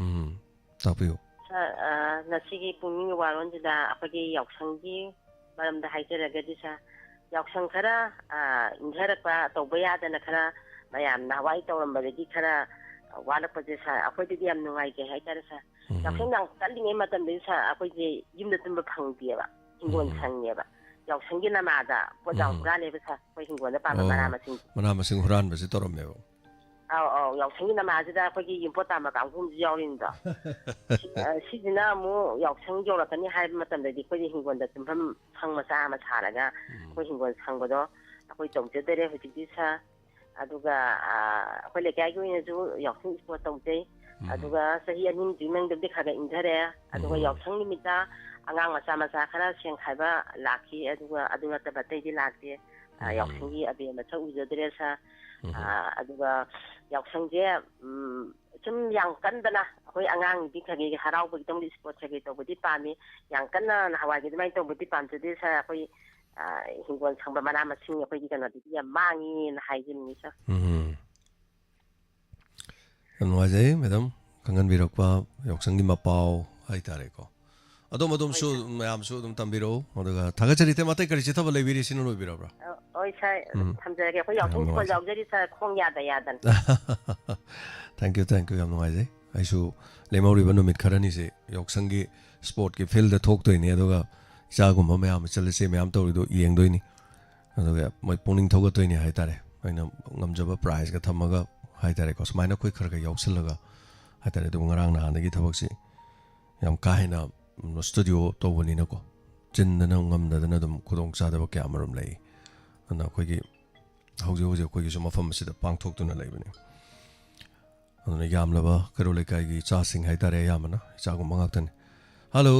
ꯍꯥꯟꯅꯒ ꯍꯥꯏꯔꯨꯔꯗꯤ ꯌꯥꯎꯁꯪꯁꯦ ꯍꯧꯖꯤꯛꯀꯥꯟꯁꯦ ꯈꯤꯇꯪ ꯃꯥꯟꯕ ꯋꯥꯠꯂꯕꯅꯦꯕꯀꯣ ꯑꯗꯣ ꯑꯩꯈꯣꯏꯒꯤ ꯃꯇꯝ ꯑꯃꯗꯗꯤ ꯑꯩꯈꯣꯏ ꯃꯇꯝꯗꯗꯤ ꯌꯥꯎꯁꯪ ꯁ꯭ꯄꯣꯔꯠꯀꯥꯁꯦ ꯄꯥꯛ ꯇꯧꯅꯔꯝꯗꯦ ꯍꯧꯖꯤꯛꯇꯤ ꯌꯥꯎꯁꯪ ꯁ꯭ꯄꯣꯔꯠꯁꯦ ꯑꯗꯨꯛꯀꯤ ꯃꯇꯤꯛ ꯂꯩꯀꯥꯏꯒꯤ ꯊꯋꯥꯏ ꯌꯥꯝ ꯌꯥꯎꯅ ꯌꯥꯝ ꯐꯖꯅꯀꯣ ꯇꯧꯅꯔꯦ ꯁꯤꯟꯅꯔꯦ ꯑꯗꯨꯒ ꯁꯤꯗꯩꯗ ꯍꯥꯏꯅꯤꯡꯕ ꯑꯃ ꯂꯩꯌꯦ ꯍꯧꯖꯤꯛꯇꯤ ꯊꯥꯕꯜꯁꯨ ꯆꯣꯡꯗ꯭ꯔꯦ ꯊꯤꯡꯈ꯭ꯔꯦꯀꯣ ꯊꯥꯕꯜꯁꯤ ꯊꯤꯡꯉꯕꯅꯤꯅ ꯑꯩꯅ ꯁꯨꯝ ꯍꯥꯏꯖꯅꯤꯡꯕꯗꯤ ꯍꯧꯖꯤꯛꯁꯦ ꯒꯥꯔꯤꯁꯦ ꯑꯗꯨꯛꯀꯤ ꯃꯇꯤꯛ ꯑꯩꯈꯣꯏꯒꯤ ꯄꯤꯛꯈ꯭ꯔꯕ ꯃꯅꯤꯄꯨꯔꯁꯦ ꯒꯥꯔꯤꯁꯦ ꯑꯗꯨꯛꯀꯤ ꯃꯇꯤꯛ ꯀꯨꯡꯉꯦ ꯍꯥꯏꯇꯥꯔꯦ ꯑꯩꯈꯣꯏꯒꯤ ꯂꯝꯕꯤꯁꯤꯒ ꯆꯦꯜꯂꯤꯕ ꯒꯥꯔꯤꯁꯤꯒ ꯆꯥꯟꯅꯗ꯭ꯔꯕꯒꯨꯝꯕꯅꯦꯕꯀꯣ ꯃꯤ ꯌꯨꯝꯊꯣꯡ ꯈꯨꯗꯤꯡꯒꯤ ꯒꯥꯔꯤ 1 2 3 ꯂꯩꯕ ꯃꯌꯥꯝ ꯂꯩ ꯒꯥꯔꯤ ꯑꯃ ꯂꯩꯕꯒꯗꯤ ꯑꯇꯥꯡꯕꯅꯦ 2 3 ꯂꯩꯕ ꯉꯥꯛꯇꯅꯦꯕ ꯑꯌꯥꯝꯕꯅ ꯑꯗꯨꯅ ꯒꯥꯔꯤ ꯑꯦꯛꯁꯤꯗꯦꯟꯁꯨ ꯌꯥꯝ ꯇꯣꯏꯅ ꯊꯣꯛꯄꯀꯣ ꯑꯗꯩ ꯃꯤꯁꯤ ꯃꯤꯅꯥꯁꯨ ꯑꯗꯨꯝ ꯈꯔ ꯇꯣꯏꯔꯦ ꯍꯥꯏꯇꯥꯔꯦ ꯑꯗꯨꯅ ꯑꯩꯅ ꯁꯨꯝ ꯍꯥꯏꯖꯅꯤꯡꯕ ꯑꯃꯅ ꯌꯥꯎꯁꯪꯒꯤ ꯊꯥꯕꯜꯁꯨ ꯆꯣꯡꯗ꯭ꯔꯕꯅꯤꯅ ꯌꯥꯎꯁꯪꯒꯤ ꯂꯝꯕꯤꯗ ꯊꯧꯔꯤ ꯊꯠꯄ ꯑꯩꯈꯣꯏꯒꯤ ꯏꯆꯥꯁꯤꯡ ꯍꯥꯏꯇꯥꯔꯦꯀꯣ ꯏꯆꯥꯁꯤꯡꯁꯦ ꯊꯧꯔꯤ ꯊꯠꯄꯒꯨꯝꯕ ꯌꯥꯎꯔꯒꯗꯤ ꯁꯤ ꯊꯠꯍꯟꯅꯤꯡꯗꯦ ꯃꯔꯝꯗꯤ ꯊꯥꯕꯜꯁꯨ ꯆꯣꯡꯗ꯭ꯔꯕꯅꯤ나 ꯑꯩꯈꯣꯏꯒꯤ ꯍꯣꯏ ꯌꯥꯎꯁꯪꯒꯤ ꯅꯨꯡꯗꯥꯡꯗꯨꯕꯨꯗꯤ ꯄꯩꯁꯥ ꯌꯨꯝꯊꯣꯡ ꯈꯨꯗꯤꯡ ꯅꯤꯕ ꯆꯠꯂꯒꯁꯨ ꯂꯝꯕꯤ ꯁꯣꯔꯣꯛꯇ ꯊꯣꯛꯑꯒ ꯄꯩꯁꯥ ꯅꯤꯕ ꯊꯠꯄ ꯈꯣꯠꯄꯒꯤ ꯊꯕꯛꯁꯦ ꯇꯧꯍꯟꯅꯤꯡꯗꯦ ꯍꯥꯏꯇꯥꯔꯦ ꯍꯧꯖꯤꯛꯇꯤ ꯃꯔꯝꯗꯤ ꯒꯥꯔꯤꯁꯦ ꯊꯧꯕꯁꯦ ꯈꯔ ꯑꯃꯅ ꯅꯤꯌꯣꯝ ꯆꯨꯝ ꯊꯧꯔꯁꯨ ꯈꯔ ꯑꯃꯗꯤ ꯑꯗꯨꯝ ꯒꯥꯔꯤꯁꯦ ꯃꯤ ꯇꯛꯑꯝꯃꯒ ꯑꯉꯥꯡ ꯑꯃ ꯇꯛꯑꯝꯃꯒ ꯍꯟꯅ ꯌꯦꯡꯉꯝꯗꯅ ꯑꯗꯨꯝ ꯆꯠꯈ꯭ꯔꯤꯗꯨꯅꯤ ꯃꯥꯅꯤ ꯑꯗꯨꯃꯥꯏꯅ ꯃꯌꯥꯝ ꯌꯥꯎꯕꯅꯤꯅ ꯂꯝꯕꯤ ꯄꯩꯁꯥ ꯊꯠꯄꯒꯤ ꯊꯕꯛꯁꯦ ꯑꯩ ꯁꯨꯡꯄꯥꯝ ꯄꯥꯝꯗ꯭ꯔꯦ ꯁꯤꯝꯇꯪ ꯍꯥꯏꯖꯅꯤꯡꯕ ꯁꯥꯔ ꯑꯗꯨꯒ ꯁꯥꯔꯒꯤ ꯄ꯭ꯔꯣꯒ꯭ꯔꯥꯝ ꯑꯗꯨꯛꯀꯤ ꯃꯇꯤꯛ ꯅꯨꯡꯉꯥꯏꯖꯩ ꯂꯣꯟꯅ ꯌꯦꯡꯖꯩ ꯂꯣꯟꯅ ꯇꯥꯖꯩ ꯑꯗꯨꯛꯀꯤ ꯃꯇꯤꯛ ꯌꯥꯝ ꯅꯨꯡꯉꯥꯏꯖꯩ ꯍꯥꯏꯇꯥꯔꯦ ꯁꯥꯔ ꯍꯣꯏ ꯁꯤ ꯍꯥꯏꯔ ꯊꯝꯖꯔꯒꯦ ꯀꯩꯁꯨ ꯀꯥꯏꯗꯦ ꯊꯥꯒꯠꯆꯔꯤ ꯇꯥꯛꯄꯤꯔꯛꯄꯀꯣ ꯊꯥꯕꯜ ꯆꯣꯡꯉꯣꯏꯗꯧꯔꯕꯅꯤꯅ ꯂꯝꯕꯤꯗ ꯊꯠꯄꯒꯤ ꯁꯤꯒꯨꯝꯕꯁꯨ ꯇꯧꯍꯟꯅꯤꯡꯗꯦꯅꯁꯨ ꯇꯥꯛꯄꯤꯔꯛꯏ ꯊꯦꯡꯛ ꯌꯨ ꯁꯣ ꯃꯆ ꯊꯥꯒꯠꯆꯔꯤ ꯊꯧꯔꯝ ꯁꯔꯨꯛ ꯌꯥꯕꯤꯔꯛꯄ ꯊꯧꯔꯝ ꯁꯟꯗꯣꯛꯂꯤꯉꯩꯗ ꯑꯩꯈꯣꯏꯒꯤ ꯃꯩ ꯍꯥꯏꯇꯥꯔꯦ ꯃꯩꯁꯦ ꯑꯩꯈꯣꯏꯒꯤ ꯑꯣꯏꯅ ꯂꯥꯏꯕꯛ ꯊꯤꯕ ꯍꯥꯏꯕ ꯇꯥꯏ ꯑꯩꯈꯣꯏꯒꯤ ꯕꯦꯛꯑꯞ 2 ꯁꯤꯖꯤꯟꯅꯖꯕꯅꯤ ꯁ꯭ꯇꯨꯗꯤꯑꯣꯒꯤ ꯑꯗꯣ ꯕꯦꯛꯑꯞꯁꯤ ꯁꯦꯝꯕ ꯍꯥꯏꯕ ꯇꯥꯔꯦ ꯕꯦꯛꯑꯞ ꯁꯦꯝꯕꯁꯤꯅ ꯃꯩꯁꯦ ꯍꯦꯛ ꯃꯨꯠꯄ ꯃꯇꯝꯗ ꯑꯩꯈꯣꯏ ꯁꯨꯃꯥꯏꯅ ꯁꯤꯁꯇꯦꯝꯗ ꯇꯠꯄ ꯑꯗꯨꯒ ꯊꯧꯔꯝ ꯁꯟꯗꯣꯛꯂꯤꯕ ꯊꯧꯔꯝꯁꯤꯗ ꯇꯠꯄꯒꯤ ꯈꯨꯗꯣꯡꯆꯥꯗꯕ ꯑꯃꯈꯛ ꯊꯣꯛꯂꯦ ꯃꯁꯤ ꯉꯥꯛꯄꯤꯒꯅꯤ ꯑꯗꯨꯒ ꯕꯦꯛꯑꯞ ꯁꯦꯝꯃꯤꯕꯗꯣ ꯑꯩꯈꯣꯏ ꯉꯁꯤ ꯅꯨꯡꯊꯤꯜ ꯂꯧꯔꯨꯒꯗꯕꯅꯤ ꯑꯩꯈꯣꯏꯒ ꯑꯣꯂꯦꯟꯅ ꯀꯤꯔꯟꯒ ꯑꯣꯂꯦꯟꯒꯅ ꯂꯧꯔꯨꯒꯗꯧꯔꯤꯕꯅꯤ ꯑꯗꯨꯅ ꯃꯁꯤ ꯈꯤꯇꯪ ꯊꯣꯛꯑꯅꯤ ꯃꯁꯤꯒꯤꯗꯃꯛ ꯉꯥꯛꯄꯤꯒꯅꯤ ꯄꯣꯠꯇꯨ ꯌꯧꯔꯛꯇ꯭ꯔꯤ ꯐꯥꯎꯒꯤꯗꯤ ꯍꯥꯏꯇꯥꯔꯦ ꯑꯗꯨꯅ ꯑꯄꯟꯕ ꯊꯣꯛꯈꯤꯕꯅꯤ hello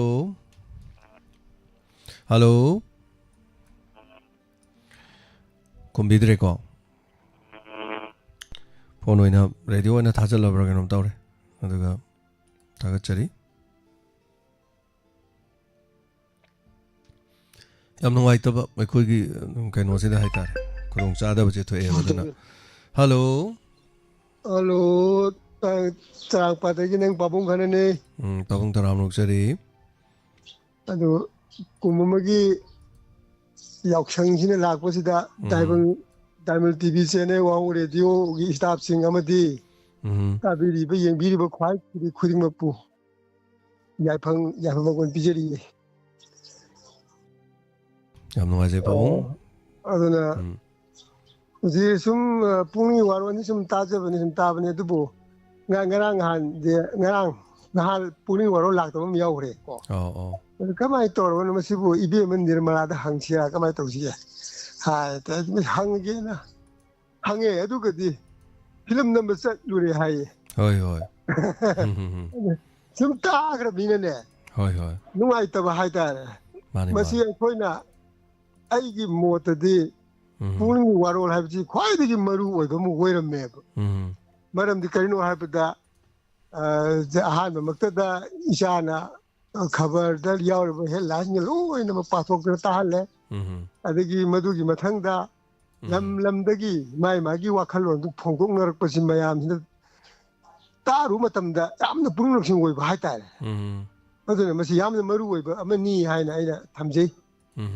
pam da di khang da pa man di adu ya man di loina ma pam ni loina ma puning warol si yamna maru oi ba amani na mo ju hai adu masi matam ji lau lak ta bada kan ito janu ne mo achil mele ra na yaur ba han khalle hoi bong adagi amana mu aina thamjeri si isana kargumba si lakom lahi matam da kana issue jemi woro adagi ate olel woro khara moina khara mohut selen ba pa me maram di moi ju kar experience khara thambina ba ko ai gi moni ko pam je bai wani adagi matam na dum lak poisonu aduga thabak su ayam ba su moi ga su satpa thabak su oi ba aduna mohut chen ba se pa lai ta ba ade angang sing su ayuk ta su posparani su thorom ama loi ba ga ma tawi ama loi ba ga ma tawi ade loi na moi na loi to ba su mu nungai ta ba ko adu moi khara ga de haijabani adu matang matam cha ba ko pa masi yamna luba platform amane yam luba kano pham amane ba base adu aina tajeru bada na isana jo hokdok piramani songi radio gi da no khadok taru bada yamna khena ba hai tare ko yamna khena ba yam khena na ta ba masi experience yamna luba jani masi pham ba ya ba na te hai na khalle ba aduga masi yam nungai aduga hadaki yaukchang chi matamgi matungina sum irang laibani adagi aduga uji uori pibam thauri thatpa aber taina ba thaban chongba na leirami si amna matam singa di ona taina bu oisale ba aduna isana su he laubiri duni adu thaban chongba habisi madi tukhi basi masi madi yam nungai ba haitar yam nungai be de no da pung ani hum sungai de horga horen pung mga taruk taret loisan bu weragadi khar phane ba aduna ta na makeup to mi ha nanga tok pung ma pan tara da thuene atheng mane hoi athom ni kauri ha sabi tholo adum toron kauri langje di bu khoseri mayam do ada moi makeup to ko sida matam yam low khre aduna thola ni ade di ngasagi isana takwi ba ni sa san bangang sing lakani khot kani ade di ayam na mayu makai pal bangang to ni to ha bi dum sum ba ni aduna mohsagi alamanna thambiram ba thabal chong ba ha di thabal gi mangal da ha gi mangal da dhulo amaga kai sum chong ba du ne ba sumang da kari da aseng ba tabal wani chongje ba madudigi won thoga ujik tawri gi wona taina bada tawre aduna phattaba lambi da sum lakpa afabadi lakta ba adi thauri thatpa abe taina ba habe sisu punama ujik urakta yam ai wakhan da di basi phabaran khale adubu awon mana porpani madu waraksanu awgi di sport rom da changchela pasi ngasa akoi ngasa anga amna ha ki charang par thauri kha thali ha ni chumi thali tawbu microphone pai ba sport the announcement ka bu noi thauri thamo somda sport om da changchel o hai na law ai tai na do moi na thauri that pa do moi pamdre somdi sport do changchel ha du madu tai aina madu pharadar khal aduga imphal lo mai kai da lambi da aina tajabada lambi da ka hana thauri that khod da tawbam da udre hai ngarang imphal chanaru ka buna habada aduga uzik taje khibada hairo kha pu khar kan mani mo yauksan chi ko moi ma khar leram gani khali ꯑꯗꯩ ꯈꯣꯡꯖꯣꯝ ꯑꯃ ꯇꯧꯗꯦ ꯇꯥꯔꯦ ꯑꯩ ꯍꯧꯖꯤꯛ ꯇꯥꯖꯕꯗ ꯑꯗꯨ ꯃꯁꯤ ꯑꯩꯅ ꯐꯔꯦ ꯍꯥꯏꯅ ꯈꯜꯂꯤ ꯑꯇꯣꯞꯄ ꯑꯃꯅꯀꯣ ꯃꯇꯝꯁꯨ ꯀꯩꯅꯣ ꯇꯧꯋꯦ ꯑꯩꯅ ꯌꯥꯝ ꯅꯨꯡꯉꯥꯏꯖꯕꯁꯤ ꯉꯔꯥꯡꯁꯤ ꯀꯔꯤ ꯂꯝꯒꯤꯅꯣ ꯉꯔꯥꯡꯒꯤ ꯅꯨꯃꯤꯗꯥꯡ ꯋꯥꯏꯔꯝ ꯑꯩꯈꯣꯏꯒꯤ ꯁꯪꯀ꯭ꯔꯤꯇꯣꯜ ꯑꯃ ꯇꯠꯈꯤꯕꯗꯣ ꯊꯣꯡꯖꯨꯗꯒꯤ ꯂꯥꯛꯄꯅꯦ ꯄꯥꯕꯨꯡ ꯊꯣꯡꯖꯨꯗꯒꯤ ꯂꯥꯛꯄ ꯑꯗꯨꯒ ꯃꯣꯏ ꯃꯁꯥꯅ ꯃꯥꯏꯛ ꯁꯥꯎꯟ ꯀꯔꯤ ꯂꯣꯏ ꯄꯨꯔ ꯂꯥꯛꯄ ꯍꯥꯏꯇꯥꯔꯦ ꯊꯣꯡꯖꯨꯒꯤ ꯄꯂꯥ ꯑꯃꯅ ꯑꯗꯨꯅ ꯃꯗꯨ ꯑꯩꯅ ꯌꯥꯝꯅ ꯊꯥꯒꯠꯆꯕ ꯍꯥꯏꯕꯗꯤ ꯀꯨꯝ ꯑꯃꯒꯤ ꯄꯦꯁꯤꯀꯥꯔꯤꯒꯤ ꯑꯣꯏꯕ ꯅꯥꯝ ꯁꯪꯀ꯭ꯔꯤꯇꯣꯟ ꯍꯣꯂꯤ ꯍꯥꯏꯇꯥꯔꯦꯀꯣ ꯃꯗꯨ ꯅꯥꯝ ꯁꯪꯀ꯭ꯔꯤꯇꯣꯟ ꯍꯣꯂꯤꯅꯦꯕ ꯑꯗꯨ ꯗꯥꯏꯃꯟ ꯇꯤꯚꯤ ꯆꯦꯅꯦꯜ ꯋꯥꯍꯣꯡ ꯔꯦꯗꯤꯑꯣ ꯍꯥꯏꯕ ꯃꯟꯗꯤꯔꯗꯨꯗ ꯃꯣꯏꯅ ꯅꯥꯝ ꯁꯣꯟꯕꯤꯔꯝꯗꯅ ꯃꯌꯥꯝ ꯈ꯭ꯋꯥꯏ ꯃꯌꯥꯝꯕꯨ ꯇꯥꯍꯟꯕꯤꯔꯝꯕ ꯌꯦꯡꯍꯟꯕꯤꯔꯝꯕꯗꯣ ꯃꯗꯨ ꯑꯩ ꯌꯥꯏꯐ ꯃꯪꯒꯣꯜ ꯄꯤꯖꯅꯤꯡꯉꯦꯕ ꯃꯗꯨ ꯌꯥꯝ ꯃꯔꯨ ꯑꯣꯏ ꯍꯥꯏꯖꯅꯤ ꯀꯨꯝ ꯑꯃꯒꯤ ꯊꯥꯒꯠꯆꯔꯤ ꯄꯥꯕꯨꯡ ꯌꯥꯝ ꯅꯨꯡꯉꯥꯏꯖꯔꯦ ꯃꯗꯨ ꯌꯥꯝꯅ ꯃꯔꯨ ꯑꯣꯏꯕꯅꯦꯅ ꯑꯩꯅ ꯂꯧꯏ ꯑꯗꯨꯅ ꯃꯗꯨ ꯌꯥꯝꯅ ꯐꯩ ꯑꯗꯒꯤ ꯇꯥꯕ ꯌꯦꯡꯕꯗꯨ ꯌꯥꯝ ꯅꯨꯡꯉꯥꯏ ꯃꯣꯏ ꯊꯋꯥꯏ ꯌꯥꯎꯅ ꯁꯣꯟꯕꯤꯔꯝꯃꯤ ꯑꯗꯨ ꯌꯥꯝꯅ ꯑꯩꯅ ꯐꯩꯅ ꯈꯟꯖꯩ ꯑꯗꯨꯅ ꯌꯥꯝꯅꯗꯤ ꯍꯥꯏꯅꯤꯡꯉꯤ ꯑꯗꯨꯕꯨ ꯀꯔꯤ ꯇꯧꯔꯨꯅꯤ ꯑꯩꯅ ꯄꯨꯛꯅꯤꯡꯗ ꯂꯩꯖꯕ ꯄꯨꯛꯅꯤꯡꯒꯤ ꯋꯥꯔꯣꯜ ꯍꯥꯏꯁꯦ ꯄꯨꯛꯅꯤꯡꯗ ꯂꯩꯕꯁꯤ ꯉꯥꯡꯖꯕꯅꯤꯀꯣ ꯊꯥꯒꯠꯆꯔꯤ ꯄꯥꯕꯨꯡ ꯌꯥꯝ ꯅꯨꯡꯉꯥꯏꯖꯩ ꯆꯔꯥꯡꯄꯥꯠꯀꯤ ꯃꯥꯏꯀꯩꯔꯣꯝꯒꯤ ꯄꯥꯎ ꯇꯝꯕꯤꯔꯛꯄ ꯊꯥꯒꯠꯆꯔꯤ ꯑꯗꯨꯗꯤ ꯄꯥꯕꯨꯡ ꯀꯣ ꯑꯃꯨꯛ ꯃꯊꯪꯒꯤ ꯑꯃꯨꯛ ꯇꯥꯃꯤꯟꯅꯔꯁꯤ ꯀꯅꯥꯅ ꯀꯔꯤ ꯍꯥꯏꯕ ꯀꯔꯤ ꯂꯝꯗꯩ ꯀꯔꯤ ꯂꯥꯏ ꯍꯥꯏꯗꯣ ꯑꯃꯨꯛ ꯈꯪꯃꯤꯟꯅꯔꯁꯤ ꯄꯥꯕꯨꯡ ꯌꯥꯝ ꯅꯨꯡꯉꯥꯏꯖꯔꯦ ꯁꯔꯨꯛ ꯌꯥꯕꯤꯔꯛꯄ ꯍꯣꯠꯅꯖꯒꯦ ꯅꯆꯥꯁꯤꯡ ꯈꯖꯤꯛ ꯑꯩꯈꯣꯏꯅ ꯍꯣꯠꯅꯖꯕꯗ ꯃꯁꯤꯡ ꯊꯥꯕꯤꯕ ꯍꯥꯏꯕ ꯇꯥꯔꯦꯀꯣ ꯄꯥꯕꯨꯡ ꯆꯨꯝꯃꯅꯤ ꯄꯨꯛꯅꯤꯡꯒꯤ ꯋꯥꯔꯣꯜ ꯑꯁꯤ ꯌꯥꯝ ꯂꯨꯏ ꯑꯗꯨꯅ ꯏꯆꯥ ꯏꯅꯥꯎ ꯑꯩꯅ ꯊꯣꯛ ꯐꯝꯍꯟꯗ꯭ꯔꯤꯁꯦ ꯑꯩꯈꯣꯏꯅ ꯐꯝꯍꯟꯅꯤꯡꯗꯕꯒꯤ ꯅꯠꯇꯦ ꯋꯥꯍꯩ ꯑꯃ ꯁꯣꯏꯈꯤꯕ ꯃꯇꯝꯗ ꯀꯔꯤ ꯍꯥꯏꯅꯤ ꯈꯤꯇꯪ ꯁꯣꯏꯈꯤꯕꯗ ꯃꯤꯁꯦ ꯄꯇꯥꯜ ꯌꯧꯗꯣꯏꯅꯤ ꯈꯤꯇꯪ ꯑꯃꯨꯛ ꯁꯣꯏꯕꯗ ꯂꯩꯅꯨꯡ ꯌꯧꯗꯣꯏꯅꯦꯕ ꯈꯤꯇꯪ ꯁꯣꯏꯕꯗ ꯑꯃꯨꯛ ꯍꯥꯏꯇꯥꯔꯦ ꯑꯗꯨꯅ ꯄꯪꯇꯧꯗ ꯇꯧꯕꯁꯨ ꯈꯤꯇꯪ ꯂꯨꯕꯅꯦ ꯑꯩꯈꯣꯏ ꯌꯥꯝ ꯍꯩꯔꯦ ꯍꯥꯏꯕꯗꯤ ꯅꯠꯇꯦ ꯑꯗꯨꯒ ꯊꯕꯛ ꯊꯧꯔꯝ ꯑꯃ ꯇꯧꯒꯦꯅ ꯊꯣꯛꯂꯛꯄ ꯃꯇꯝꯗ ꯍꯥꯏꯇꯥꯔꯦ ꯑꯩꯈꯣꯏꯁꯨ ꯈꯤꯇꯪ ꯅꯩꯅꯖꯔꯀꯥꯟꯗ ꯍꯥꯏꯇꯥꯔꯦ ꯂꯝꯁꯤꯗꯒꯤ ꯇꯧꯖꯔꯛꯏꯅꯤ ꯑꯗꯨꯅ ꯑꯩꯒꯤ ꯐꯝꯐꯝꯁꯤꯗꯒ ꯑꯩ ꯏꯆꯥꯅꯨꯄꯥ ꯖꯦꯃꯤꯅ ꯐꯝꯃꯒ ꯃꯌꯥꯝ ꯋꯥ ꯍꯥꯏꯕꯤꯔꯛꯑꯣ ꯑꯩ ꯄꯨꯛꯅꯤꯡ ꯋꯥꯔꯣꯜꯅꯤ ꯇꯧꯔꯤ ꯀꯥꯏꯅ ꯃꯄꯥꯅ ꯇꯧꯔꯝꯕꯅꯤ ꯃꯄꯥ ꯍꯩꯔꯦ ꯅꯠꯇ꯭ꯔ ꯍꯩꯇ꯭ꯔꯦ ꯃꯥ ꯇꯧꯔꯝꯕ ꯍꯦꯛꯇ ꯄꯪꯇꯧ ꯇꯧꯕ ꯌꯥꯗꯕꯁꯨ ꯂꯩꯌꯦ ꯄꯥꯕꯨꯡ ꯑꯗꯨꯅ ꯑꯦꯛꯁꯄꯤꯔꯤꯌꯦꯟꯁ ꯍꯥꯏꯇꯥꯔꯦ ꯈꯔ ꯇꯥꯟꯁꯤꯟꯈꯤꯖꯅꯨ ꯑꯗꯨꯒ ꯁꯣꯏꯗꯅ ꯅꯣꯡꯃ ꯇꯧꯔꯛꯀꯅꯤ ꯃꯗꯨꯒ ꯀꯔꯤ ꯍꯥꯏꯇꯥꯔꯦ ꯆꯥꯅꯤꯡꯉꯦ ꯍꯥꯏꯗꯅꯁꯨ ꯍꯦꯛꯇ ꯂꯦꯛꯑꯒ ꯆꯥꯕ ꯌꯥꯗꯕ ꯈꯨꯗꯣꯡ ꯆꯥꯗꯕꯁꯨ ꯃꯌꯥꯝ ꯂꯩꯕꯖꯥꯠꯅꯤ ꯑꯗꯨꯅ ꯃꯈꯣꯏ ꯂꯣꯏꯅꯃꯛ ꯇꯥꯔꯤꯅꯤ ꯍꯧꯖꯤꯛꯁꯤ ꯇꯝꯁꯤꯜꯂꯨ ꯀꯣꯟꯅ ꯃꯇꯝ ꯁꯣꯏꯗꯅ ꯂꯥꯛꯀꯅꯤ ꯍꯥꯏꯗꯅꯀꯣ ꯄꯥꯕꯨꯡ ꯊꯥꯒꯠꯆꯔꯤ ꯄꯥꯕꯨꯡ ꯃꯤꯅ ꯋꯥ ꯍꯪꯉꯛꯄ ꯑꯗꯩ ꯑꯩꯈꯣꯏ ꯁꯤꯗ ꯌꯥꯝ ꯌꯥꯎꯋꯦ ꯏꯆꯤꯜ ꯏꯅꯥꯎꯁꯤꯡ ꯃꯌꯥꯝ ꯂꯩꯌꯦꯕꯀꯣ ꯅꯣꯏ ꯄꯨꯛꯅꯤꯡ ꯋꯥꯔꯣꯜꯗꯣ ꯑꯩ ꯈꯔ ꯇꯧꯒꯦ ꯀꯥꯏꯅ ꯑꯩꯈꯣꯏꯗꯒꯤ ꯑꯗꯨꯝ ꯑꯩꯈꯣꯏ ꯂꯦꯡꯒꯥ ꯑꯗꯒꯤ ꯑꯩꯈꯣꯏꯗꯒꯤ ꯈꯤꯇꯪ ꯍꯟꯕ ꯑꯗꯩ ꯑꯩꯈꯣꯏ ꯑꯗꯨꯝ ꯃꯔꯨꯞ ꯃꯄꯥꯡ ꯑꯣꯖꯥ ꯒꯨꯔु ꯌꯥꯝ ꯍꯥꯏꯔꯛꯑꯦ ꯑꯁ ꯏꯔꯥꯏ ꯂꯥꯏꯕ ꯋꯥꯟꯗ ꯅꯣꯏꯗꯣ ꯑꯩꯈꯣꯏ ꯐꯖꯅ ꯈꯨꯝꯕꯤꯒꯦꯅꯦ ꯀꯥꯏꯅ ꯇꯧꯕ ꯌꯥꯎꯋꯦꯕ ꯑꯗꯣ ꯃꯈꯣꯏ ꯍꯩꯇꯦꯅ ꯍꯥꯏꯕꯒꯤ ꯋꯥ ꯅꯠꯇꯦ ꯈꯨꯝꯕ ꯄꯥꯎꯈꯨꯝ ꯈꯨꯝꯕ ꯂꯣꯏ ꯍꯩꯅꯩ ꯑꯩꯅ ꯐꯝꯃꯤꯁꯦ ꯄꯥꯎꯈꯨꯝ ꯈꯨꯝꯕ ꯅꯠꯇꯦꯕ ꯑꯩꯗꯤ ꯃꯣꯗꯔꯦꯠ ꯇꯧꯕꯅꯦꯕ ꯃꯣꯗꯔꯦꯠꯀ ꯇꯧꯕ ꯍꯥꯏꯗꯤ ꯍꯥꯏꯔꯛꯏꯕ ꯋꯥꯗꯨ ꯐꯖꯕ ꯃꯥꯏꯀꯩ ꯑꯃꯗ ꯄꯨꯅꯕ ꯂꯥꯟꯅ ꯆꯠꯇꯅꯕ ꯇꯥꯕꯤꯔꯤꯕꯁꯤꯡꯅ ꯐꯖꯅ ꯂꯧꯅꯕ ꯁꯣꯏꯈꯤꯕ ꯌꯥꯎꯔꯁꯨ ꯃꯥꯒꯤꯗꯨꯗꯤ ꯐꯖꯗ꯭ꯔꯦ ꯍꯥꯏꯗꯅ ꯑꯩꯈꯣꯏꯅ ꯑꯣꯟꯊꯣꯡ ꯑꯣꯟꯊꯥꯡ ꯇꯧꯔꯀꯥꯟꯗ ꯄꯨꯅꯕꯒꯤ ꯑꯃꯈꯛ ꯆꯠꯂꯤꯕ ꯃꯌꯥꯝ ꯑꯩꯉꯣꯟꯗ ꯋꯥꯍꯪ ꯍꯪꯉꯣ ꯑꯩ ꯂꯣꯏꯅ ꯑꯈꯪꯕ ꯁꯥꯔ ꯈꯨꯝꯒꯦ ꯍꯥꯏꯕ ꯅꯠꯇꯦ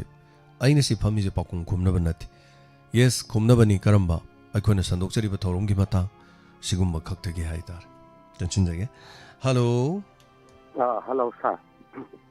ꯇꯔꯥꯝꯅꯣꯛꯆꯔꯤ ꯃꯤꯡꯒ ꯂꯩꯐꯝꯒ ꯍꯥꯏꯕꯤꯌꯨ ꯁꯥꯔ ꯐꯣꯟ ꯇꯧꯖꯔꯤꯕ ꯑꯩ ꯈꯥꯕꯣꯛ ꯄꯥꯠꯁꯤ ꯃꯈꯥ ꯂꯩꯀꯥꯏꯗꯒꯤ ꯁꯥꯏꯈꯣꯝ ꯀꯦꯟꯗ꯭ꯔꯅꯤ ꯁꯥꯔ ꯑꯣꯖꯥ ꯀꯦꯟꯗ꯭ꯔ ꯇꯥꯛꯄꯤꯌꯨ ꯀꯔꯤ ꯋꯥꯐꯝ ꯍꯥꯏꯕꯤꯅꯤꯡꯉꯤ ꯁꯥꯔ ꯁꯨꯝ ꯊꯧꯔꯝꯁꯦ ꯁꯨꯝ ꯇꯥꯖꯕꯗ ꯍꯧꯖꯤꯛ ꯃꯥꯒꯤ ꯂꯝꯗꯝꯒꯤ ꯑꯣꯏꯕ ꯁꯨꯝ ꯄꯨꯈꯠꯅꯔꯤꯕꯁꯤꯡꯁꯤꯗ ꯇꯁꯦꯡꯅ ꯍꯧꯖꯤꯛ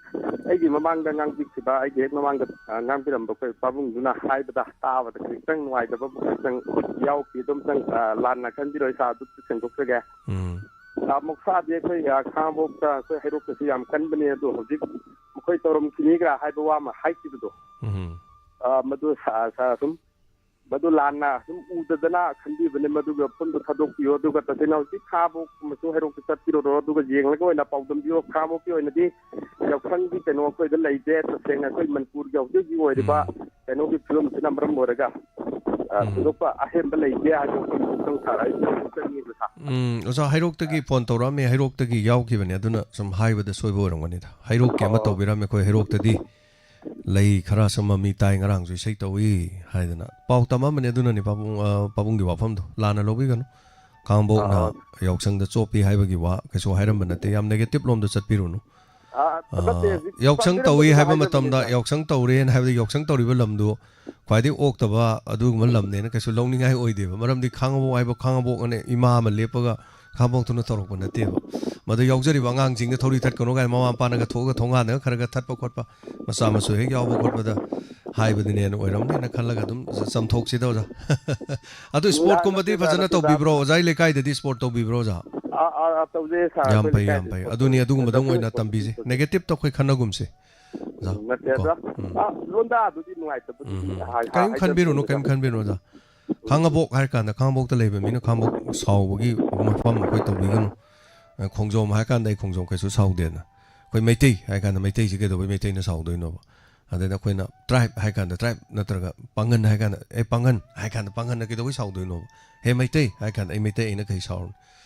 ꯑꯁꯨꯝ ꯍꯥꯏꯕꯗ ꯉꯁꯥꯏ ꯈꯥꯡꯉꯕꯣꯛ ꯍꯥꯏꯕꯗ ꯃꯥꯅ ꯆꯤꯟꯗ ꯁꯣꯏꯈꯤꯕ ꯑꯣꯏꯔꯝꯅꯤ ꯃꯔꯝꯗꯤ ꯍꯩꯔꯣꯛꯇꯒꯤ ꯑꯃ ꯍꯥꯏꯔꯛꯑꯝꯃꯦꯕ ꯑꯩꯈꯣꯏ ꯍꯩꯔꯣꯛꯀꯤ ꯑꯣꯏꯅ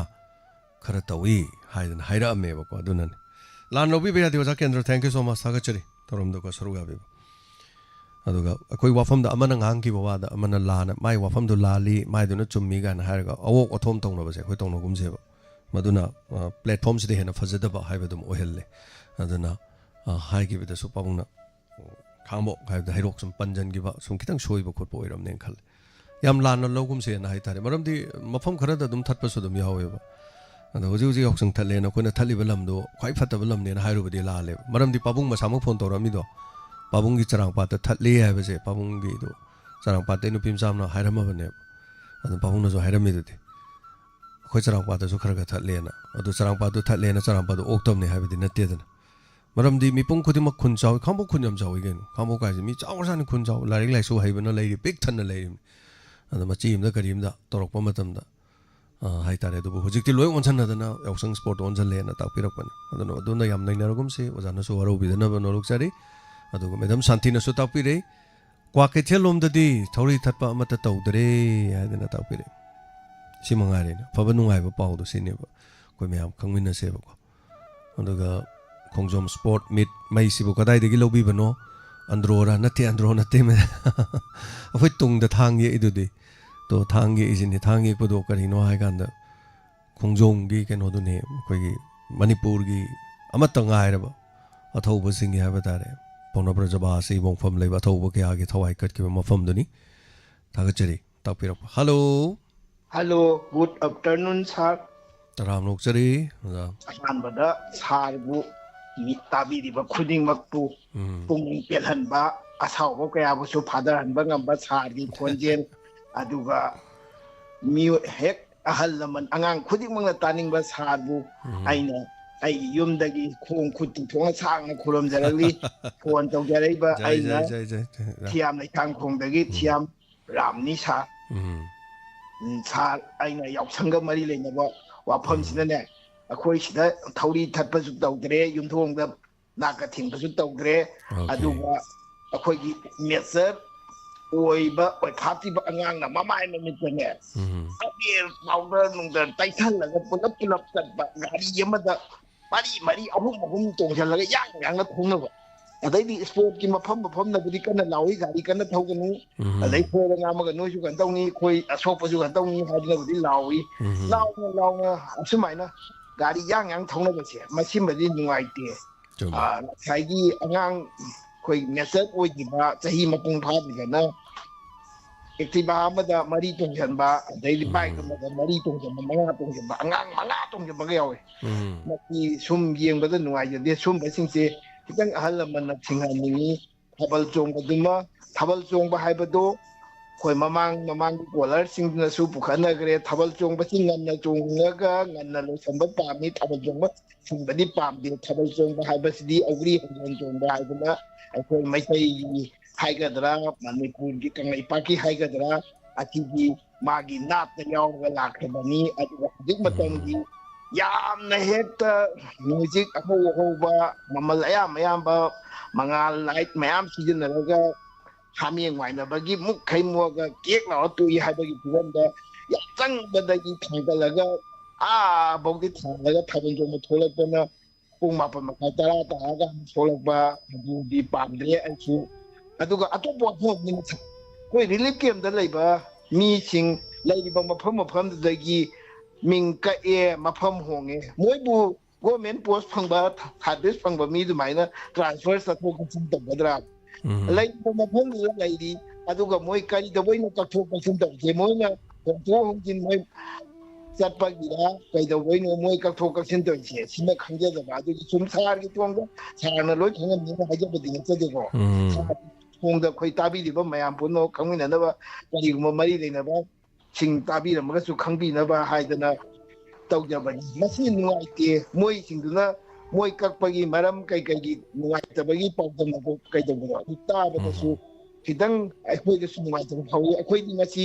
हावना चागेरा हावना चागेरा युम हाइबददी नोंबु युरबसु अरैदी युद्रबसु खोइदी युमदुदा ngasi तंगदु लेताना लेरिबा मोइदी मयुम मकैदुसु अमु लोइब मई थादोकियो उटवल हौरबा मागी खोइदी लिंसांग तागबा जगादुदा लैबा यादुना थवाइदबो हिंगदी मसेलक्तना सु लेजाना अदुगुबा सिंगना लेरिबा वखल खितंग सरकार की बेबा खुदोंग जाबा खितंग फंग खोप नुंगाइते मसी कनाना सिलगा तौनो करमु थोइनो सुबसिम नुंगाइजदे सुबसि मतुंग थोन बिगनु अदुगा सार की प्रोग्राम से आइना फोन तौजरक्तगसु चात थोजरक्तगसु आइ नोंगि अदुम मसीमा खितंग अदुम येंगी तुमिन अदुम येंगा लाइबा तुमिन अदुम पार लाइबा तौगी Thank you, Thagachari. Amazai, Muzako. Atam Punamakta positive oiba, Adam Pai. Soundavise, South the Suyaba, the Kum the Suyaba, or Wahiamadagi, Wangamadagiko. Adam Oirogadum Saw was Edum Oive, Sawagi Mangzavayam lay. Aduga lunch at Papa the Saugan Hiding. Yaknabanangam may Sawred. Aduna Saw was a Yaringated Pataba, the Hidi by issue am Saugan by me never. अदुगा ख्वाइदै फाथाबा नुपाजो आइने मरमदे खोइना तौरिबा platform जिनुको समना हायबदा ngarang ai gari thau ai lekai ko ai gari thaujeiba adai bazar da in khame ina zero kok amatang thige gana koi gi sugar yaudaba zero kok ka da thiba tanja da he yaw dukan yarum da ina mapan dukan hepet khame da koi inaujing moi pham lerame koi sai la dum lekai khar dum lekai khun ge hai ta thangnaba khun thangnaba ada mana ai kumak tringe da mana hayba ngon Hey, Nangarido, Rusi line my paja come, and do my pack comes a little bit. So see my pack come,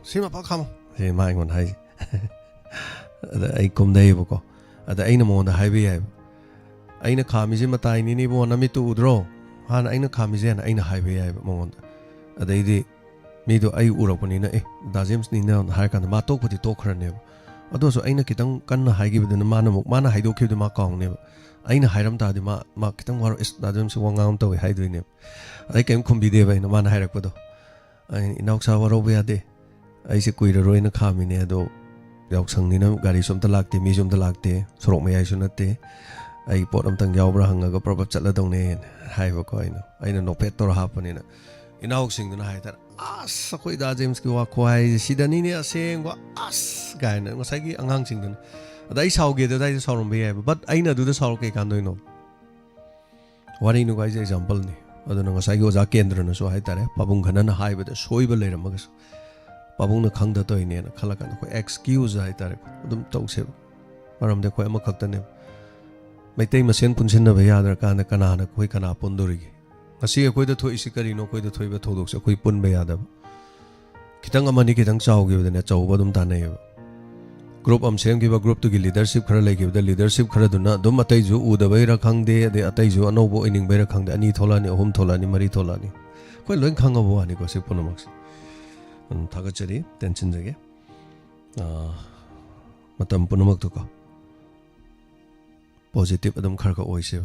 adam harik pa yawe ngarang ge ko angang singi thorom do yam nungai na hai ai di angang singi thorom do senabadane ai thorom ga mata ai tofong khangde ngarang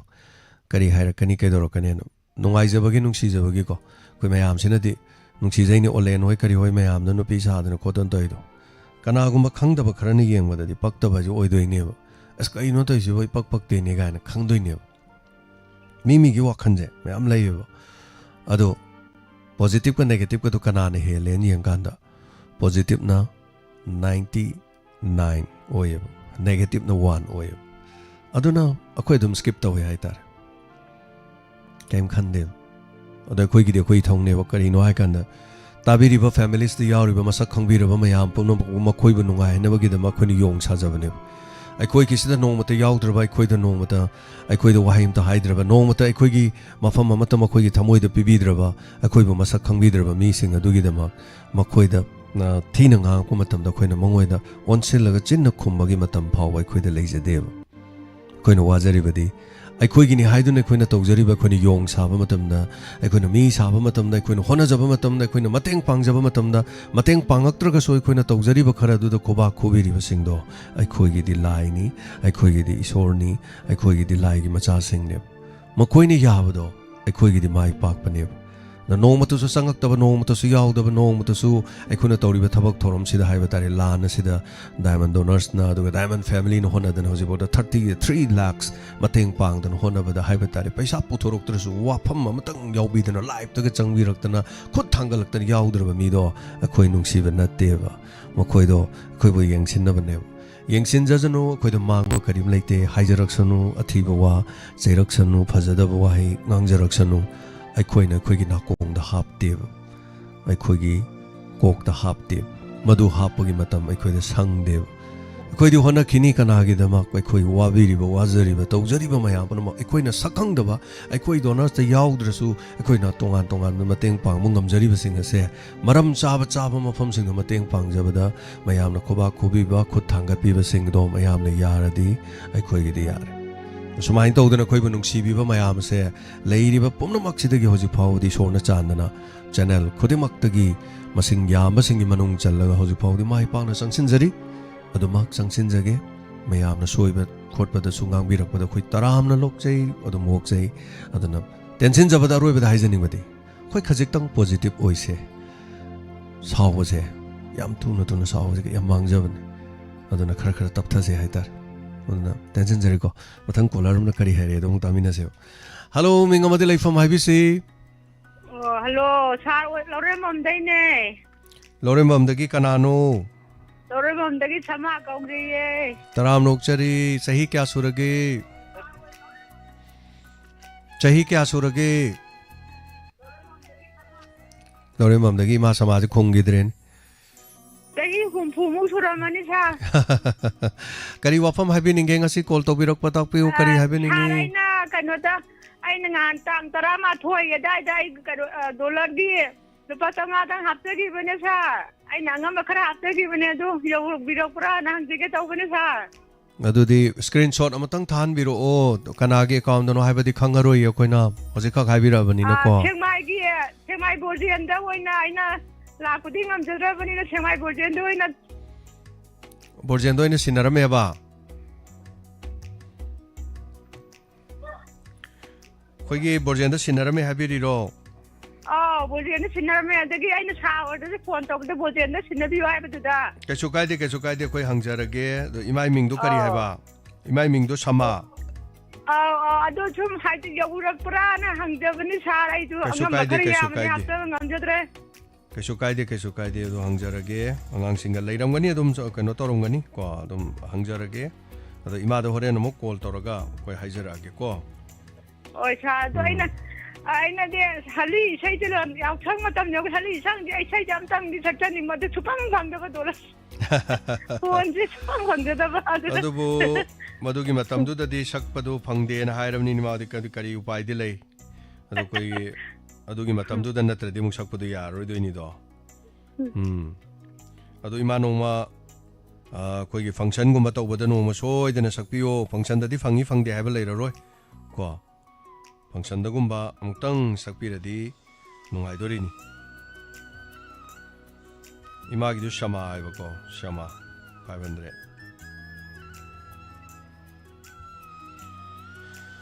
타가처리 이마 토럼 서로가 비럭고 이마 항저러겠고 얌노와이제 도널기 내나하레 이마기 샤마기도 아두가 이마 마땅 잡아도 너무 소이드나 삭바 방보이 비우 호티 호나비우 이마 폰 팡드레디 세이 삭바 팡오이 아두나 트라이디 또 비우고 이마 까리시 타바 레리게 하이게다바 하이닝 뭐니 매암 레야도 ꯊꯝꯖꯔꯒꯦ ꯁꯥꯔ ꯂꯣꯏ ꯀꯥꯎꯊꯣꯛꯈ꯭ꯔꯦ ꯌꯥꯝ ꯅꯨꯡꯉꯥꯏꯖꯩ ꯑꯩꯈꯣꯏꯕꯨ ꯅꯨꯡꯁꯤꯕꯤꯕ ꯏꯃꯥ ꯃꯇꯝ ꯀꯥꯏꯊꯣꯛꯄꯤꯗꯅ ꯑꯗꯨꯒ ꯗꯣꯅꯔꯁꯀꯤꯗꯃꯛꯇ ꯏꯃꯥꯅ ꯂꯨꯄꯥ 500 ꯍꯥꯏꯁꯤ ꯌꯥꯝ ꯌꯥꯝꯈ꯭ꯔꯖꯥꯠꯅꯤ ꯏꯃꯥ lupa ama tan mada mi mana no mada lupa tan ngam nati karba tauba business tauba mi na tan bai wani yum da sum phama mi na lupa tara sungam ponte ba yam garjani mana lupa chonga ga na pangtho ga ima gi donor gi paisa gi lupa chonga pangthore na haido thagachari ma na de ek ta boy biu kari gi damok to ni mana pangi do donors ka koina tawri jini hoje kari tawri hayeng so diamond donors na sponsor tawba program am puthok dawri mayam pano moksu yeng biu ai screen do chage chari ba se tai kana sona te jagadish hijam haido sini mayam sangai artist association gi lela roi nupi ni hajine na mahabadi nupa ne boko ado yeng biu ne masak che nupi ga nupa ga si te yeng si nupa ne ba nupi sari ne khoi lela gi heroine sabi aduga madi yam kano tawde haitare anubi saho zum sai mama saho zum sai ado phatabi saho zum sai ngasi phawbo mo on the people role amata da ai adu pami pamde manga adum maje no mata hairakhidrabane jagadish hijam aduna hayeng hangang biu mongondagi kari kamai aina budi hangdo leire adu madi thengna hagadi made khona semne khon semak padi means maji nupi saraga lila yaur leiram nate makeup artist hoina leiram ne ana khoina koi thira makeup artist faraga haita lila yaw si na singsalaga lila yawhan gi bane adu state kala academy gi masu mana fangjare aduga manipur state sumang lila council na piba popular award yamna adu su fangjare adana apunba lila gi tim mayam pulagal sanaba lila da ma dum ma gi lila role fangi adana yengbiu sini nupani si ado maga unajagadaba program haiba tare ko aduna face to face haidana hayeng tokjagadoi thorom sigi sponsor diamond donors na ni aduna diamond donors na lauri ba role je dugi matang duni da adu sidai da ima khoi mayam na sida pesa khairi je lupa chama khai bo ero khai kai chawri je adugi pesa do khoina loin sit nana season abanate madudagi sanpham macha ma kai thoka na khoina mayam da kana ba thaba khai tare doctor oiro panelist oiro tongan ba kaya puruktana khoin hona jari se adon ima su saru gari ni haibai wani da sini diamond donors na lauri ba thodang do siwan thaga chiri mayam soidana hayeng saru ga biu ko bi ganu jagadish hijam go na ba pung 13 makhai am ngai jare thorom si saru ga birak pa te call to biu thorom sida khaminasi ado artist sing se koina ayamba lila sumang lila ga artist sing jokoi pujara ken hona jari mayam na unaning ba artist lai raso dum khar khar dum tak pi ro aduga koi sponsor hai tare sponsor se am dakar oi koi lakpo matam da samna haibda koi all india radio da artist ma unabaje artist gi ma gi dum paisa khara dum pi ba didi ke da unar so didi ke gi paisa dum khara dum pi ba da koi di private ni da na koi na ngamjada bani hai da aduna koi pura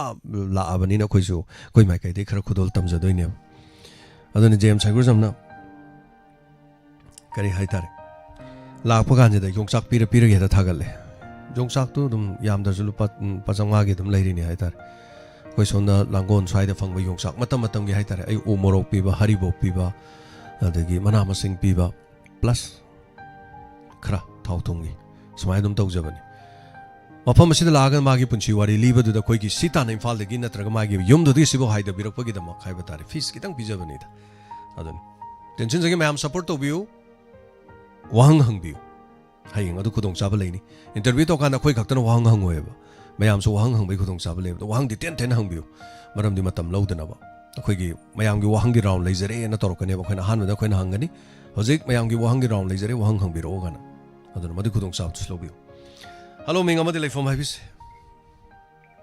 hello yam banana sexy rika kunanjari tramok chari mingi ko mayam pun sui ka kunanjari yam yaw sang mangnya lak ko sita gi ani puja lai ri ba hai tare yam ku mak sigi nuai ta so dum ngani duga nuai ba so dum lai rangani duga ini hena nuai ga ba hai tare ni mangani suti thar bani na pau se pung gre aduna tampaki da pung pau ke pung do ni na ya ar imphal gi all india radio imphal gi pau thina maru ba pau dum boi ra ga mani le la hai ta tv channel gi pau khara ga lo yan ado ngai aina ngarang se sum jingja ba yaw sang gi mai je ai mak chamak mani puda lai jadra ga mobile na smartphone am pa ni adum lai ba chak mana na adum phau se hai ta re maram di koi manipur kari tauri kadai da kai tauri je loina mobile sina uhan le nam han naman laga ꯉꯁꯥꯏꯒꯤ ꯆꯔꯥꯡꯄꯥꯠꯇꯒꯤ ꯑꯩꯈꯣꯏꯒꯤ ꯏꯆꯟ ꯂꯩꯁꯥꯕꯤ ꯑꯅꯤꯒꯤ ꯁꯛꯇꯝ ꯑꯃꯁꯨ ꯐꯦꯁꯕꯨꯛꯇ viral ꯑꯣꯏꯍꯟꯕꯤꯔꯛꯄ ꯑꯩꯈꯣꯏꯒꯤ ꯏꯕꯨꯡꯉꯣ ꯍꯥꯏꯒꯗ꯭ꯔꯥ ꯄꯥꯈꯪ ꯅꯨꯄꯥ ꯃꯆꯥꯗꯣ ꯑꯩ ꯈꯤꯇꯪ ꯅꯨꯡꯉꯥꯏꯖꯗꯕ ꯍꯥꯏꯇꯥꯔꯦ ꯃꯥꯏ ꯂꯨꯄꯥ 10 ꯀꯔꯤꯝ ꯅꯠꯇꯦ ꯑꯗꯨꯕꯨ ꯄꯩꯁꯥ ꯈꯥꯏꯔꯝꯕꯗꯨꯗꯩꯗ ꯅꯨꯡꯉꯥꯏꯖꯗꯕ ꯃꯤꯟꯁ ꯑꯔꯥꯟꯕ ꯇꯧꯋꯦ ꯍꯥꯏꯕ ꯅꯠꯇꯦꯀꯣ ꯃꯥꯅ ꯊꯥꯒꯠꯂꯛꯑꯕꯅꯤꯅ ꯂꯣꯏ ꯎꯔꯦ ꯑꯉꯥꯡꯅꯤꯗꯨꯁꯨ ꯃꯊꯪ ꯆꯍꯤꯗꯒꯤꯗꯤ ꯑꯩꯈꯣꯏꯅ ꯄꯩꯁꯥ ꯈꯥꯏꯔꯤꯁꯦ ꯇꯧꯕ ꯌꯥꯕ ꯊꯕꯛ ꯅꯠꯇ꯭ꯔ ꯃꯥꯅꯦ ꯍꯥꯏꯕꯗꯣ ꯑꯗꯨꯝ ꯃꯌꯥꯝꯅ ꯀꯣꯃꯦꯟ ꯄꯤꯅꯔꯛꯑꯝꯕꯅꯦꯕ ꯑꯗꯨ ꯃꯥꯅ ꯚꯤꯗꯤꯑꯣ ꯅꯝꯖꯔꯒꯁꯨ ꯁꯣꯁꯤꯌꯦꯜ ꯃꯦꯗꯤꯌꯥꯗ ꯊꯥꯒꯠꯄꯤꯔꯝꯗ꯭ꯔꯒꯗꯤ ꯂꯩꯁꯥꯕꯤ ꯐꯥꯔꯕꯅꯤ ꯏꯆꯜ ꯑꯅꯤꯗꯣ ꯈꯤꯇꯪ ꯏꯀꯥꯏ ꯅꯨꯡꯁꯤ ꯌꯥꯅꯔꯝꯒꯗꯕꯗꯨ ꯎꯔꯨꯕꯗ ꯅꯨꯡꯉꯥꯏꯖꯗꯦ ꯍꯥꯏꯇꯥꯔꯦ ꯍꯥꯏꯗꯤ ꯄꯩꯁꯥ ꯈꯥꯏꯕꯁꯦ ꯇꯧꯔꯅꯨ ꯍꯥꯏꯕꯁꯦ ꯃꯌꯥꯝꯅ ꯑꯗꯨꯝ ꯊꯤꯡꯂꯛꯑꯕꯅꯦꯕ ꯑꯉꯥꯡ ꯃꯆꯥ ꯃꯆꯥ ꯈꯔꯐꯥꯎꯗ ꯇꯧꯕꯤꯗꯣ ꯇꯧꯔꯅꯨ ꯃꯃꯥ ꯃꯄꯥꯗ ꯍꯥꯏꯔꯤꯅꯦꯕꯀꯣ ꯃꯥꯅꯁꯨ ꯑꯗꯨꯃꯥꯏꯅ ꯂꯨꯄꯥ 10 ꯑꯃ ꯀꯔꯤꯃ ꯄꯤꯊꯣꯛꯑꯝꯃꯒꯦ ꯍꯥꯏꯔꯒ ꯚꯤꯗꯤꯑꯣꯗ ꯑꯃ ꯊꯥꯒꯠꯂꯛꯄꯗ ꯁꯨꯝ ꯑꯩꯉꯣꯟꯗ ꯅꯨꯡꯉꯥꯏꯇꯕ ꯍꯥꯏꯇꯥꯔꯦ ꯁꯤꯃ ꯊꯝꯖꯔꯒꯦ ꯑꯅꯤꯁꯨꯕꯗ ꯏꯌꯥꯝꯕ ꯉꯔꯥꯡꯁꯦ ꯑꯩꯈꯣꯏ ꯀꯣꯅꯨꯡ ꯃꯅꯨꯡꯒꯤ ꯃꯥꯜꯂꯦ ꯑꯩꯈꯣꯏꯒꯤ ꯌꯨꯕꯤ ꯂꯥꯛꯄꯤꯁꯨ ꯇꯧꯋꯦꯕ ꯍꯣꯏ ꯑꯗ ꯌꯨꯕꯤ ꯂꯥꯛꯄꯤ ꯇꯧꯕꯁꯤꯗ ꯃꯌꯥꯝ ꯗꯟꯗ ꯚꯣꯠ ꯑꯝꯇꯪ ꯇꯧꯕꯤꯌꯨ ꯍꯥꯏꯇꯥꯔꯦ ꯑꯗ ꯂꯥꯏꯆꯥ ꯀꯩꯅꯣ ꯗꯟꯗ ꯚꯣꯠ ꯍꯥꯏꯁꯦ ꯀꯩꯅꯣ ꯗꯟꯗ ꯚꯣꯠ ꯍꯥꯏꯁꯦ ꯑꯩꯗꯤ ꯀꯣꯟꯅ ꯌꯦꯡꯖꯕꯅꯤ ꯂꯥꯏꯐꯇ ꯌꯦꯡꯍꯧꯕ ꯅꯠꯇꯦꯀꯣ ꯑꯗ ꯏꯌꯥꯝꯕꯗ ꯗꯟꯗ ꯚꯣꯠ ꯍꯥꯏꯁꯦ ꯀꯔꯤꯅꯣ ꯏꯌꯥꯝꯕꯅ ꯈꯪꯕꯤꯔꯒꯗꯤ ꯃꯍꯥꯚꯥꯔꯠꯇꯒ ꯌꯥꯎꯕꯁꯦ ꯑꯗꯣ ꯑꯩꯒꯤ ꯑꯣꯏꯕ ꯃꯣꯠꯇꯗꯤ ꯗꯟꯗ ꯚꯣꯠ ꯍꯥꯏꯁꯦ ꯈꯣꯡ ꯁꯥꯡꯅ ꯇꯤꯡꯊꯣꯛꯑꯒ ꯑꯁꯣꯏ ꯑꯉꯥꯝ ꯌꯥꯎꯕꯤꯗꯅꯕ ꯉꯥꯛꯄꯤꯅꯕꯒꯤ ꯑꯩꯈꯣꯏꯒꯤ ꯀꯩꯅꯣ ꯈꯨꯔꯝꯕꯗꯨ ꯑꯣꯏꯕ ꯃꯥꯜꯂꯦꯕ ꯚꯤꯝꯅ ꯃꯥꯒꯤꯗꯩꯗ ꯗꯟꯗ ꯚꯣꯠ ꯇꯧꯅꯦꯅ ꯂꯥꯎꯕꯒꯤ ꯃꯇꯥꯡ ꯑꯃ ꯌꯥꯎꯕꯗꯣ ꯏꯍꯜꯂꯒ ꯑꯗꯩꯗ ꯑꯩꯅ ꯁꯨꯝ ꯃꯍꯥꯚꯥꯔꯠꯇ ꯊꯦꯡꯅꯕꯗ ꯑꯗꯨ ꯗꯟꯗ ꯚꯣꯠꯇ ꯑꯗꯨꯃꯥꯏꯅ ꯈꯪꯗꯕ ꯑꯗꯨꯝ ꯌꯥꯎꯅꯔꯛꯄ ꯁꯨꯝ ꯇꯧꯕꯖꯥꯠꯅꯤ ꯑꯩꯁꯨ ꯈꯪꯕ ꯅꯠꯇꯦ ꯃꯍꯥꯚꯥꯔꯠ ꯇꯥꯕ ꯑꯗꯨꯝ ꯈꯪꯉꯛꯏꯕ ꯁꯤꯒꯤ ꯃꯇꯨꯡꯗ ꯑꯩꯈꯣꯏꯒꯤ ꯀꯕꯣ ꯚꯦꯂꯤ ꯍꯥꯏꯁꯤ ꯑꯩꯈꯣꯏꯒꯤ ꯀꯤꯌꯥꯝꯄꯣꯛ ꯂꯝꯖꯥꯎ ꯀꯧꯏ ꯍꯥꯏꯕꯁꯦ ꯑꯩ ꯍꯥꯟꯅ ꯍꯤꯁꯇ꯭ꯔꯤ ꯌꯥꯝ ꯈꯪꯉꯨꯕ ꯅꯠꯇꯦ ꯍꯟꯗꯛꯀꯤ ꯀꯩꯅꯣꯁꯤꯗ ꯄꯨꯈꯠꯂꯛꯑꯀꯥꯟꯗ ꯈꯪꯉꯤꯅꯦꯕ ꯃꯌꯥꯝꯅꯗꯤ ꯀꯕꯣ ꯚꯦꯂꯤ ꯑꯗꯨꯝ ꯍꯥꯏꯕꯒꯤ ꯋꯥꯅꯤ ꯀꯤꯌꯥꯝꯄꯣꯛ ꯂꯝꯖꯥꯎ ꯀꯧꯔꯝꯃꯤ ꯍꯥꯏꯕꯁꯤ ꯍꯟꯗꯛꯇ ꯈꯪꯉꯤ ꯀꯨꯏꯗ꯭ꯔꯤ ꯍꯥꯏꯇꯥꯔꯦ ꯇꯤꯚꯤ ꯗꯤꯁꯀꯁꯟꯗꯩ ꯈꯪꯉꯛꯏ ꯃꯥꯅꯤ ꯁꯨꯃꯥꯏꯅ ꯇꯧꯗꯅ ꯁꯨꯝ ꯊꯤꯖꯤꯜꯂꯒꯗꯤ ꯀꯥꯟꯅꯕ ꯃꯌꯥꯝ ꯑꯩ ꯈꯪꯖꯟ ꯇꯥꯁꯟꯕꯗ ꯍꯥꯏꯇꯥꯔꯦ ꯑꯩ ꯃꯃꯥꯡꯗꯁꯨ ꯇꯨꯜꯁꯤꯒꯁꯦ ꯀꯩ ꯀꯧꯌꯦꯅ ꯊꯝꯖꯔꯒ ꯑꯩꯐꯥꯎꯗ ꯀꯥꯎꯁꯜꯂꯛꯑꯦ ꯏꯁꯣꯔꯅ ꯁꯨꯝ ꯊꯝꯈꯤꯕ ꯅꯠꯇꯕꯅꯤꯅ ꯑꯗꯨꯝ ꯑꯩꯈꯣꯏꯒꯤ ꯋꯥꯍꯩ ꯂꯣꯏ ꯂꯩꯖꯩ ꯍꯥꯏꯇꯥꯔꯦ ꯍꯣꯏ ꯑꯗ ꯌꯥꯎꯁꯪꯒꯤ ꯅꯣꯛꯅꯤꯡꯕ ꯀꯩꯅꯣꯝꯈꯛ ꯇꯝꯖꯔꯝꯒꯦ ꯑꯩꯅ ꯑꯉꯥꯡ ꯑꯣꯏꯔꯤꯉꯩꯗ ꯑꯩꯁꯦ ꯈꯔ ꯑꯗꯨꯝ ꯀꯤꯒꯟꯗꯦ ꯑꯗꯨꯒ ꯀꯩꯅꯣ ꯇꯧꯗꯦꯕ ꯑꯩꯈꯣꯏꯒꯤ ꯈꯔ ꯃꯤꯀꯤ ꯅꯥꯀꯤꯗꯦ ꯍꯥꯏꯇꯥꯔꯦ ꯍꯧꯖꯤꯛꯁꯨ ꯂꯩꯇꯦ ꯑꯍꯤꯡꯗ ꯀꯩꯗ ꯀꯤꯕꯁꯤ ꯃꯤ ꯌꯥꯝ ꯀꯤꯅꯕ ꯑꯗꯨꯃꯁꯨ ꯀꯤꯕ ꯂꯩꯇꯦ ꯃꯤꯅ ꯆꯩꯔꯛꯄ ꯈꯣꯠꯄ ꯀꯤꯕ ꯂꯩꯇꯦ ꯑꯆꯨꯝꯕꯗ ꯍꯥꯏꯇꯥꯔꯦ ꯑꯗ ꯑꯩꯈꯣꯏꯁꯦ ꯗꯨꯂꯣꯛ ꯑꯃ ꯐꯥꯔꯒ ꯍꯔꯤꯕꯣꯂꯥ ꯍꯦ ꯍꯔꯤ ꯗ ꯂꯩꯔꯦ ꯌꯥꯎꯁꯪ ꯃꯄꯥꯟꯗ ꯂꯩꯔꯦ ꯌꯥꯎꯁꯪ ꯍꯣꯏ ꯌꯥꯎꯁꯪ ꯑꯅ ꯁꯨꯝ ꯂꯥꯎꯔꯒ ꯑꯩꯈꯣꯏꯒꯤ ꯏꯕꯣꯛꯀꯤ ꯃꯄꯥꯝꯗꯨꯗ ꯆꯠꯄ ꯍꯥꯏꯇꯥꯔꯦ ꯑꯗꯒꯤ ꯑꯩꯈꯣই ꯃꯥꯝꯃꯁꯤꯅ ꯅꯄꯥ ꯊꯣꯔꯥꯏ ꯉꯁꯥ ꯌꯨ ꯈꯗꯛꯇ ꯂꯩꯔꯥ ꯈꯗꯛꯇ ꯁꯤꯜꯂꯥꯎ ꯄꯧꯁꯥꯇꯩ ꯆꯦꯟꯈ꯭ꯔꯦ ꯑꯩꯈꯣꯏ ꯃꯔꯤꯗ ꯐꯥꯎꯔꯦ ꯑꯩꯗꯤ ꯊꯤꯟꯕꯗꯨꯗꯩꯗ ꯌꯥꯎꯔꯕꯅꯤꯅ ꯑꯗꯨꯗ ꯗꯥꯟꯁ ꯇꯧ ꯏꯁꯩ ꯁꯛꯎꯑꯅ ꯇꯧꯔꯒ ꯑꯇꯩꯗꯨꯅ ꯀꯞꯄ ꯁꯛꯑꯦ ꯑꯗꯒꯤ ꯀꯞꯄꯁꯨ ꯌꯥꯎꯔꯦ ꯑꯗꯨꯒ ꯑꯩꯅ ꯑꯗꯨꯝ ꯅꯣꯛꯈꯤ ꯇꯧꯔꯒ ꯃꯥꯏ ꯑꯄꯥꯝꯕꯗꯣ ꯑꯗꯨꯝ ꯇꯧꯔꯒ ꯂꯨꯄꯥ 50ꯒ 100ꯒ ꯄꯤꯔꯛꯈꯤ ꯍꯥꯏꯇꯥꯔꯦ ꯑꯗꯨꯗ ꯑꯗꯨꯝ ꯃꯤꯠꯇ ꯁꯪꯁꯪ ꯎ ꯂꯩꯕ ꯌꯥꯎꯁꯪꯒꯤ ꯑꯗꯨꯝ ꯇꯧꯀꯥꯟꯗ ꯑꯗ ꯍꯥꯏꯖꯅꯤꯡꯉꯤ ꯋꯥꯐꯝꯁꯤ ꯌꯥꯎꯁꯪ ꯍꯥꯏꯁꯦ ꯑꯩꯈꯣꯏꯒꯤ ꯆꯠꯅꯕꯤꯗ ꯑꯗꯨꯝ ꯍꯥꯟꯅꯗꯒꯤ ꯌꯥꯎꯔꯒ ꯇꯤꯜꯂꯒ ꯂꯥꯛꯑꯕꯅꯤꯅ ꯅꯨꯃꯤꯠ 5ꯅꯤ ꯍꯥꯏꯕꯁꯤꯗꯤ ꯑꯗꯨꯃꯛ ꯇꯧꯔꯒ ꯂꯩꯗꯧ ꯃꯥꯜꯂꯦ ꯃꯁꯤ ꯅꯨꯃꯤꯠ 1 ꯍꯨꯝꯅꯤ ꯑꯃꯗ ꯇꯦꯟꯁꯟꯕ ꯃꯁꯤꯗꯩꯗ ꯑꯃꯨꯛ ꯑꯩꯈꯣꯏ ꯂꯝꯕꯤ ꯁꯣꯔꯣꯛꯇ ꯊꯧꯔꯤ ꯊꯠꯄꯒꯨꯝꯕꯒꯤ ꯆꯥꯡꯁꯦ ꯌꯥꯝ ꯍꯟꯊꯍꯜꯂꯦ ꯑꯗꯨꯒ ꯏꯁꯄꯣꯔꯠꯁꯤꯗ ꯄꯥꯡꯊꯣꯛꯏꯕ ꯂꯝꯒꯤ ꯏꯁꯄꯣꯔꯠꯁꯤꯡꯁꯤ ꯌꯥꯝꯅ ꯐꯩ ꯑꯗꯨꯕꯨ ꯍꯦꯟꯅ ꯃꯁꯛ ꯐꯖꯍꯟꯒꯦ ꯍꯥꯏꯔꯒꯗꯤ ꯏꯁꯄꯣꯔꯠꯁꯦ ꯑꯦꯟꯇꯔꯇꯦꯟꯃꯦꯟ ꯄ꯭ꯔꯣꯒꯥꯝꯗ ꯍꯧꯖꯤꯛ ꯆꯪꯉꯤꯁꯦ ꯆꯪꯐꯝꯁꯨ ꯊꯣꯛꯏ ꯑꯗꯨꯒ ꯀꯩ ꯍꯥꯏꯅꯤ ꯑꯐꯕ ꯃꯑꯣꯡꯗ ꯁꯤꯟꯕꯤꯔꯤꯕꯁꯤꯡꯗꯨꯅ ꯐꯖꯕ ꯏꯁꯄꯣꯔꯠ ꯂꯩ ꯂꯝꯖꯦꯟ ꯍꯟꯗꯛꯀꯤ ꯑꯗꯨꯝ ꯇꯧꯔꯤꯕ ꯌꯨꯕꯤ ꯂꯥꯛꯄꯤ ꯇꯧꯔꯤꯕ ꯑꯗꯩ ꯇꯉꯥꯏ ꯐꯗꯅ ꯇꯧꯔꯐꯥꯎꯗ ꯑꯩ ꯑꯗꯨꯝ ꯌꯥꯅꯤꯡꯉꯦ ꯃꯣꯏ ꯇꯧꯔꯤꯁꯦ ꯌꯦꯇꯨꯝ ꯌꯦꯡꯕꯤꯁꯦ ꯌꯥꯝꯅ ꯆꯪꯈ꯭ꯔꯕ ꯌꯥꯗ꯭ꯔꯕ ꯑꯃꯈꯛꯅꯦꯕ ꯐꯤ ꯁꯦꯒꯥꯏ ꯌꯦꯇꯨꯝ ꯌꯦꯡꯉ ꯄꯣꯠꯇꯣꯏꯅꯦꯕ ꯁꯤ ꯃꯥ ꯀꯌꯥꯝ ꯍꯩꯇꯦ ꯍꯥꯏꯗꯣ ꯃꯉꯣꯟꯗ ꯇꯦꯂꯦꯟ ꯑꯃꯈꯛ ꯌꯦꯡꯉꯤꯅꯦꯕ ꯌꯥꯡꯉꯦ ꯑꯗꯩ ꯆꯥꯛ ꯊꯣꯡꯕꯤ ꯍꯥꯏꯁꯦ ꯑꯗꯨꯝ ꯃꯉꯣꯟꯗ ꯌꯥꯝ ꯌꯥꯡꯅ ꯊꯣꯡꯕ ꯍꯩꯔꯛꯑꯒꯗꯤ ꯏꯃꯨꯡꯗꯨꯗꯩꯗ ꯃꯥꯁꯦ ꯍꯥꯏꯗꯤ ꯃꯧ ꯑꯣꯏꯅ ꯂꯩꯔꯒꯁꯨ natra nupa hoyduna adum leiragaju yam kanaba amakak oidoineba ꯑꯩꯒꯤ ꯃꯣꯠꯇ ꯑꯗꯨꯅ ꯄꯥꯈꯪꯒꯤꯗ ꯇꯧꯔꯤꯁꯦ ꯑꯦꯟꯇꯔꯇꯦꯟꯃꯦꯟ ꯑꯗꯨꯝ ꯌꯥꯎꯁꯜꯂꯛꯄꯅꯤ ꯑꯗꯨꯒ ꯀꯔꯤ ꯍꯥꯏꯅꯤ ꯉꯁꯥꯏꯒꯤ ꯀꯦꯕ ꯇꯥꯟꯅꯕꯤꯒ ꯍꯥꯏꯁꯦ ꯃꯧ ꯑꯣꯏꯁꯦ ꯂꯩꯁꯥꯕꯤ ꯑꯣꯏꯔꯁꯨ ꯃꯧ ꯑꯣꯏꯔꯀꯥꯟꯗ ꯑꯗꯨꯝ ꯀꯦꯗꯕ ꯁꯨꯡꯌꯥꯃꯛ ꯌꯥꯔꯣꯏꯗꯕꯅꯦꯕ ꯀꯌꯥꯃꯨꯛ ꯍꯩꯅ ꯀꯦꯒ ꯍꯥꯏꯁꯦ ꯇꯦꯂꯦꯟ ꯌꯦꯡꯊꯣꯛꯏꯅꯦꯕ ꯀꯅꯥꯒꯨꯝꯕ ꯑꯃꯅꯗꯤ ꯐꯠꯇꯦ ꯈꯣꯠꯇꯦꯅ ꯍꯥꯏꯅꯕꯁꯨ ꯂꯩ ꯁꯨꯃꯥꯏꯅ ꯇꯧꯔꯀꯥꯟꯗ ꯏꯔꯣꯏ ꯂꯣꯏꯁꯜꯂꯛꯄꯗ ꯉꯁꯤꯁꯦ ꯑꯩꯈꯣꯏꯒꯤ ꯑꯊꯧꯕ ꯇꯔꯥ ꯍꯥꯏꯇꯥꯔꯦ ꯑꯩꯈꯣꯏꯒꯤ ꯀꯩꯅꯣꯔꯣꯝꯗ ꯄꯥꯡꯒꯩꯔꯣꯝꯒꯤꯗ ꯃꯣꯏ ꯃꯥꯏꯈꯨꯝ ꯍꯥꯡꯗꯣꯛꯄꯒꯤ ꯊꯧꯔꯝ ꯑꯃꯈꯛ ꯉꯁꯥꯏ ꯈꯣꯡꯊꯥꯡ ꯅ꯭ꯌꯨꯁꯅ ꯊꯥꯒꯠꯂꯛꯑꯦ ꯂꯥꯏꯚ ꯑꯣꯏꯅ ꯌꯥꯝ ꯐꯖꯩ ꯑꯩꯈꯣꯏꯒꯤ ꯂꯩꯈꯤꯗ꯭ꯔꯕ ꯌꯥꯝ ꯐꯖꯩ ꯍꯥꯏꯗꯤ ꯊꯧꯗꯣꯛ ꯇꯧꯔꯤꯕ ꯃꯑꯣꯡꯗ ꯌꯥꯝ ꯃꯑꯣꯡ ꯃꯔꯤꯟ ꯆꯨꯝꯅ ꯐꯖꯅ ꯇꯧꯋꯦ ꯍꯥꯏꯕ ꯑꯩꯈꯣꯏꯒꯤ ꯂꯩꯈꯤꯗꯕ ꯍꯟꯗꯛꯀꯤ ꯀꯩ ꯍꯥꯏꯅꯤ ꯏꯔꯥꯡꯁꯤꯗ ꯂꯩꯈꯤꯗꯕ ꯑꯊꯧꯕ 10 ꯃꯥꯏꯈꯨꯝ ꯍꯥꯡꯗꯣꯛꯈꯤꯕꯗꯣ ꯑꯩꯈꯣꯏꯒꯤ ꯑꯔꯥꯝꯕꯥꯏ ꯇꯦꯡꯒꯣꯜꯒꯤꯁꯨ ꯂꯨꯆꯤꯡ ꯄꯨꯔꯦꯜ ꯑꯣꯏꯔꯤꯕ ꯀꯣꯔꯣꯉꯥꯟꯕꯅꯁꯨ ꯋꯥꯐꯝ ꯑꯗꯨꯝ ꯈꯔ ꯊꯝꯃꯦ ꯐꯖꯕ ꯑꯗꯩꯗꯤ ꯅꯨꯄꯥ ꯑꯃꯈꯛꯅ ꯋꯥ ꯉꯥꯡꯈꯤ ꯃꯥꯅ ꯉꯥꯡꯈꯤꯕ ꯋꯥꯍꯪ ꯑꯃꯈꯛꯁꯨ ꯍꯪꯈꯤ ꯃꯥꯅ ꯉꯥꯡꯉꯤꯁꯤꯡꯁꯦ ꯑꯔꯥꯝꯕꯥꯏ ꯇꯦꯡꯒꯣꯜꯅ ꯑꯩꯈꯣꯏꯒꯤ ꯏꯔꯩꯄꯥꯛ ꯏꯔꯝꯗꯝ ꯍꯧꯖꯤꯛ ꯂꯩꯔꯤꯕ ꯐꯤꯕꯝꯁꯦ ꯀꯜꯂꯛꯈꯤꯕꯅꯤ ꯑꯗꯨꯅ ꯃꯈꯣꯏꯗ ꯃꯤꯌꯥꯝꯅ ꯊꯥꯖꯩ ꯑꯔꯥꯝꯕꯥꯏ ꯇꯦꯡꯒꯣꯜꯅ ꯑꯆꯨꯝꯕ ꯇꯧꯔꯛꯀꯅꯤ ꯍꯥꯏꯕꯁꯤ ꯃꯤꯌꯥꯝꯅ ꯎꯏ ꯈꯪꯉꯤ ꯇꯧꯏꯒꯨꯝꯁꯨ ꯃꯥꯅ ꯍꯥꯏꯔꯤꯁꯦ ꯑꯔꯥꯝꯕꯥꯏ ꯇꯦꯡꯒꯣꯜꯅ ꯚꯣꯠꯇ ꯌꯥꯎꯁꯟꯕꯤꯒꯅꯨ ꯍꯥꯏꯕ ꯐꯖꯕ ꯄꯣꯠ ꯋꯥꯐꯝ ꯑꯃꯈꯛ ꯄꯣꯏꯟ ꯑꯃꯈꯛ ꯊꯝꯃꯦ ꯍꯥꯏꯇꯥꯔꯦ ꯑꯗꯣ ꯂꯥꯏꯚꯇꯨꯗꯩꯗ ꯑꯗꯨꯝ ꯐꯖꯅ ꯃꯌꯥꯝꯅꯁꯨ ꯈꯨꯕꯥꯛꯁꯨ ꯈꯨꯅꯩ ꯀꯩꯒꯨꯝꯕꯁꯨ ꯑꯩꯅ ꯑꯃꯨꯛ ꯑꯩꯈꯣꯏꯒꯤ ꯑꯣꯖꯥꯗꯨꯅ ꯍꯪꯈꯤꯕ ꯋꯥꯍꯪꯗ ꯀꯩꯒꯨꯝꯕ ꯑꯩꯈꯣꯏꯁꯤ ꯅꯥꯀꯟ ꯃꯥꯏꯀꯩ ꯃꯔꯤꯃꯛꯇ ꯂꯣꯏꯅ ꯀꯣꯏꯁꯟꯈ꯭ꯔꯦ ꯍꯧꯖꯤꯛ ꯆꯠꯄ ꯌꯥꯗ꯭ꯔꯦ ꯏꯌꯥꯔꯄꯣꯔꯠꯁꯦ ꯂꯩꯔꯝꯗ꯭ꯔꯒꯗꯤ ꯀꯔꯝꯍꯥꯏꯅ ꯆꯠꯇꯣꯏꯅꯣ ꯍꯥꯏꯅꯦꯕ ꯏꯌꯥꯔꯄꯣꯔꯠꯁꯦ ꯂꯩꯔꯝꯗ꯭ꯔꯒꯗꯤ ꯑꯩꯈꯣꯏ ꯀꯩꯁꯨ ꯁꯤꯅꯤꯡꯉꯥꯏꯁꯨ ꯑꯣꯏꯗꯦꯕ ꯑꯩꯈꯣꯏꯅ ꯊꯦꯡꯅꯗꯣꯏꯅꯦꯕ ꯃꯌꯥꯝꯁꯦ ꯄꯨꯂꯞ ꯑꯗꯨꯅ ꯏꯌꯥꯔꯄꯣꯔꯠ ꯈꯛꯀꯤ ꯋꯥ ꯅꯠꯇꯦ ꯍꯧꯖꯤꯛ ꯑꯇꯣꯞꯄ ꯌꯥꯍꯟꯗ꯭ꯔꯤꯁꯤꯗꯤ ꯑꯇꯩ ꯑꯝꯇꯅ ꯅꯠꯇꯦ ꯅꯣꯡꯃ ꯅꯠꯇ꯭ꯔ ꯅꯣꯡꯃꯗꯤ ꯌꯥꯔꯛꯈꯤꯅꯤ ꯍꯥꯏꯗꯅ ꯃꯌꯥꯝꯁꯦ ꯁꯨꯝ ꯋꯥꯁꯨ ꯋꯥꯅ ꯉꯥꯏꯃꯤꯟꯅꯔꯁꯤ ꯉꯥꯏꯔꯒꯁꯨ ꯂꯩꯔꯤ ꯁꯤꯒꯤ ꯋꯥꯐꯝꯁꯤꯡꯇꯪꯒ ꯊꯝꯃ ꯇꯦꯟꯁꯟꯖꯩ ꯏꯌꯥꯝꯕ ꯊꯥꯒꯠꯆꯔꯤ ꯁꯦꯛꯁꯄꯤꯌꯔ ꯅꯨꯡꯉꯥꯏꯖꯩ ꯏꯅꯥꯎꯒꯤ ꯋꯥꯈꯜꯂꯣꯟ ꯊꯝꯕꯤꯕ ꯑꯁꯤꯒꯤꯗ ꯍꯟꯅ ꯊꯥꯒꯠꯆꯔꯤ ꯎꯕꯔꯤꯕ ꯚꯤꯗꯤꯑꯣꯁꯤ ꯑꯩꯈꯣꯏꯒꯤ ꯈꯣꯡꯖꯣꯝꯒꯤ ꯍꯥꯏꯕ ꯇꯥꯔꯦ ꯑꯩꯒꯤ ꯂꯩꯀꯥꯏ ꯑꯩꯒꯤ ꯂꯝꯗꯝꯒꯤ ꯏꯆꯥꯁꯤꯡ ꯉꯥꯛꯇꯅꯤ ꯑꯩꯈꯣꯏꯒꯤ ꯌꯥꯎꯁꯪ ꯁ꯭ꯄꯣꯔꯠꯀꯤꯗꯃꯛ ꯍꯥꯏ ꯇꯥꯔꯦ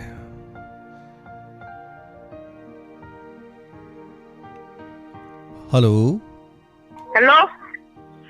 ꯃꯤꯡ ꯑꯃꯗ ꯂꯩꯐꯝ ꯍꯥꯏꯕꯤꯌꯨ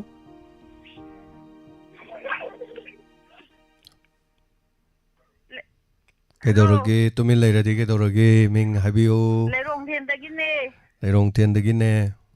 ꯑꯥꯎ ꯃꯤꯡꯗꯤ ꯍꯥꯏꯔꯔꯣꯏꯗ꯭ꯔꯣ ꯂꯩꯔꯣꯡꯊꯦꯟꯗꯒꯤ ꯅꯃꯥ ꯇꯀꯣꯜꯂꯩꯅꯦ ꯏꯃꯥ ꯇꯀꯣꯜꯂꯩ ꯅꯍꯥꯛꯅ ꯇꯧꯕ ꯊꯕꯛꯁꯤꯃ ꯃꯤꯡꯗꯣ ꯀꯣꯛ ꯍꯥꯏꯔ ꯂꯣꯏꯔꯦ ꯑꯗꯨꯗ ꯏꯃꯥ ꯂꯩꯔꯣꯡꯊꯦꯟꯗ ꯀꯝꯗꯧꯔꯤꯒꯦ ꯌꯥꯎꯁꯪꯁꯤꯕꯨ ꯑꯩꯈꯣꯏ ꯌꯥꯎꯁꯪ ꯇꯧꯗ꯭ꯔꯦ ꯏꯕꯨꯡꯉꯣ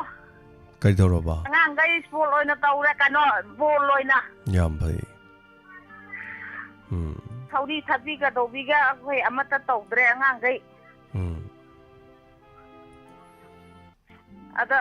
ꯉꯔꯥꯡ ꯅꯨꯡꯗꯥꯡꯒꯤ ꯑꯣꯂꯦꯜ ꯍꯣꯏ ꯄꯨꯁꯄꯔꯥꯅꯤ ꯍꯣꯏꯅ ꯇꯧꯕꯗꯣ ꯌꯦꯡꯕꯗ ꯌꯥꯝꯅ ꯅꯨꯡꯉꯥꯏ ꯑꯗ ꯁꯥꯔ ꯍꯣꯏꯒꯤꯁꯨ ꯌꯥꯎꯁꯪꯁꯨ ꯀꯃꯥꯏꯅ ꯇꯧꯔꯤꯒꯦ ꯑꯧ ꯌꯥꯎꯁꯪꯁꯤ ꯑꯗꯨꯝ ꯃꯌꯥꯝ ꯑꯩꯈꯣꯏꯗꯤ ꯊꯧꯒꯜ ꯇꯧꯖꯔꯤ ꯊꯧꯔꯝ ꯇꯧꯖꯔꯤ ꯍꯥꯏꯇꯥꯔꯦꯅꯦ ꯅꯨꯡꯉꯥꯏꯔꯦ ꯑꯗꯣ ꯑꯁꯥꯏ ꯇꯌꯥꯏꯁꯦ ꯇꯥꯕ ꯀꯥꯟꯗ ꯌꯥꯝꯅ ꯄꯠ ꯇꯠꯂꯒ ꯇꯥꯕꯁꯤ ꯌꯥꯝꯅ ꯅꯨꯡꯉꯥꯏꯇꯦ ꯑꯗꯨ ꯀꯃꯥꯏꯅ ꯇꯧꯔꯤꯅꯣ ꯑꯩꯈꯣꯏ ꯁꯣꯝꯗ ꯁꯣꯏꯔꯤ ꯖꯥꯠꯂꯥ ꯅꯦꯠ ꯌꯥꯗꯕꯒꯨꯝꯕ ꯑꯣꯏꯔꯝꯗꯧ ꯃꯥꯜꯂꯦ ꯁꯣꯝꯗꯒꯤꯗꯤ ꯊꯣꯏꯗꯣꯛꯄꯗꯤ ꯀꯩꯁꯨ ꯇꯧꯈꯤꯕꯗꯤ ꯂꯩꯇꯦ ꯑꯗꯨꯕꯨ ꯃꯌꯥꯝ ꯇꯥꯕꯗꯤ ꯑꯗꯨꯝ ꯌꯥꯈꯤꯗ꯭ꯔꯕꯔꯣ ꯀꯃꯥꯏꯅ ꯇꯧꯔꯦ ꯑꯗꯨ ꯀꯨꯏꯅ ꯂꯩꯔꯀꯥꯟꯗ ꯂꯥꯛꯄ ꯅꯨꯡꯉꯥꯏꯕ ꯃꯇꯥꯡ ꯌꯧꯔꯀꯥꯟda ꯏꯍꯦ ꯑꯗꯣ ꯉꯔꯥꯡꯗꯤ ꯇꯨꯃꯤꯟ ꯂꯩꯈꯤꯕ ꯋꯥꯔꯤꯗꯤ ꯉꯔꯥꯡꯗꯤꯁꯨ ꯌꯥꯝ ꯅꯨꯡꯉꯥꯏꯕ ꯑꯔꯣꯏꯕ ꯁꯔꯨꯛ ꯑꯣꯏꯕꯒꯤ ꯌꯥꯝ ꯅꯨꯡꯉꯥꯏꯕ ꯁꯔꯨꯛꯅꯤ ꯍꯥꯏꯇꯥꯔꯦꯅꯦꯀꯣ ꯊꯥꯒꯠꯆꯔꯤ ꯏꯃꯥ ꯇꯀꯣꯜꯂꯩ ꯑꯇꯩ ꯀꯔꯤ ꯍꯥꯏꯕꯤꯅꯤꯡꯕ ꯂꯩꯔꯤ ꯀꯩꯁꯨ ꯊꯣꯏꯗꯣꯛꯄ ꯍꯣꯠꯅꯅꯤꯡꯉꯥꯏꯁꯨ ꯂꯩꯇꯦ ꯑꯗꯨꯒ ꯂꯝꯇꯥ ꯈꯔ ꯇꯥꯛ ꯐꯤ ꯈꯔ ꯁꯥ ꯑꯉꯥꯡꯈꯩꯅ ꯇꯧꯕꯗ ꯃꯧꯈꯩꯅ ꯇꯧꯕꯗ ꯌꯥꯎꯗꯅ ꯂꯩꯔꯦ ꯍꯣꯏ ꯍꯣꯏ ꯏꯃꯥ ꯍꯣꯠꯅꯕ ꯇꯥꯕꯅꯤ ꯏꯃꯥ ꯀꯣ ꯉꯝꯅꯕ ꯊꯝꯃꯒꯦ ꯊꯥꯒꯠꯆꯔꯤ ꯏꯃꯥ ꯇꯀꯣꯜꯂꯩ ꯑꯩꯅ ꯎꯠꯆꯔꯤꯕ ꯚꯤꯗꯤꯑꯣꯁꯤ ꯍꯧꯖꯤꯛ ꯀꯛꯆꯤꯡꯗ ꯍꯧꯖꯤꯛ ꯇꯧꯔꯤꯕ ꯃꯑꯣꯡꯅꯤ ꯂꯝꯕꯤꯗ ꯌꯥꯎꯁꯪꯁꯤ ꯀꯟꯃꯟꯗꯅ ꯒꯥꯔꯤꯐꯧ ꯆꯠꯄ ꯉꯝꯗ꯭ꯔꯦ ꯑꯗꯨꯅ ꯁꯤꯒꯤ ꯃꯐꯝꯗꯨꯗꯒꯤ ꯊꯥꯕꯤꯔꯛꯄ ꯚꯤꯗꯤꯑꯣꯅꯤ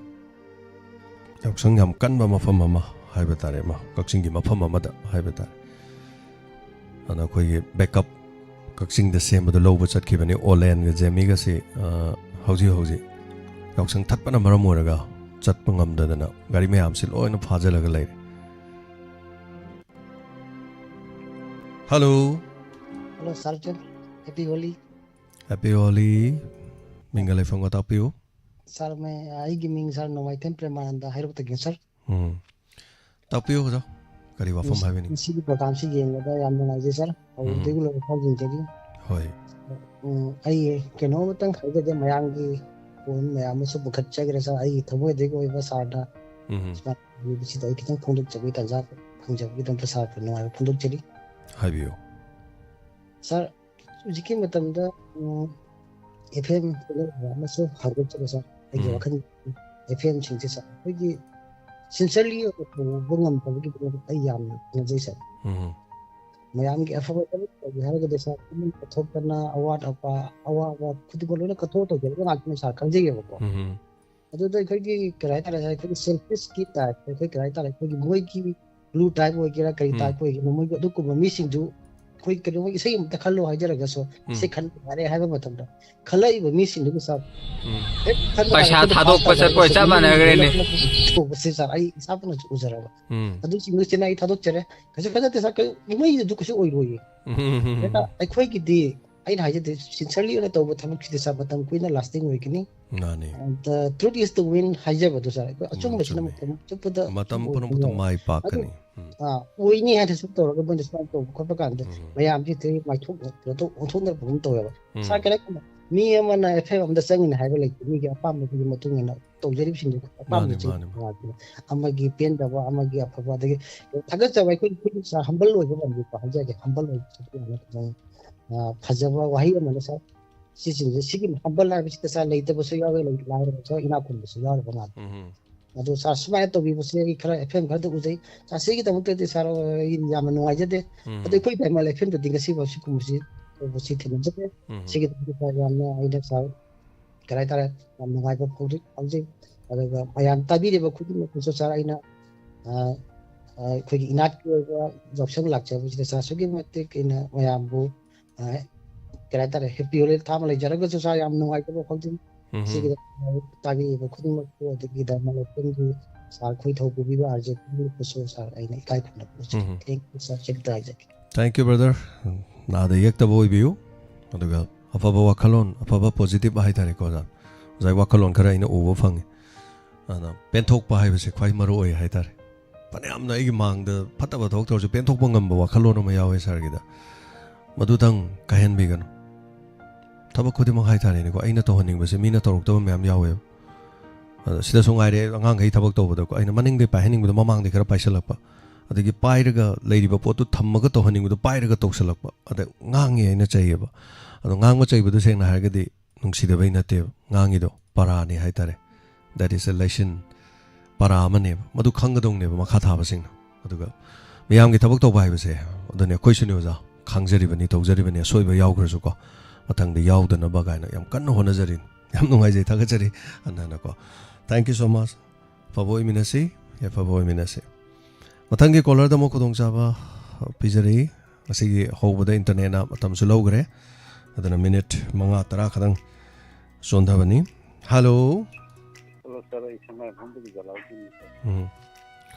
ꯑꯣꯖꯥ ꯖꯂꯥꯎꯗꯤꯟ ꯇꯥꯛꯄꯤꯌꯨ ꯀꯔꯤ ꯍꯥꯏꯕꯤꯅꯤꯡꯉꯤ ꯉꯔꯥꯡ ꯅꯨꯃꯤꯗꯥꯡꯒꯤ ꯑꯩꯈꯣꯏ ꯁꯥꯔ ꯑꯣꯂꯦꯟ ꯈꯣꯏꯅ ꯇꯧꯔꯛꯄꯗꯨ ꯌꯥꯝ ꯐꯖꯩ ꯑꯗꯨꯕꯨ ꯐꯖꯕꯁꯤ ꯍꯥꯏꯁꯦ ꯃꯤꯕꯨ ꯅꯣꯛꯍꯟꯕ ꯉꯝꯕ ꯍꯔꯥꯎꯍꯟꯕ ꯉꯝꯕꯁꯤ ꯁꯥꯔ ꯑꯣꯂꯦꯟ ꯈꯣꯏꯁꯤ ꯑꯃꯅꯤ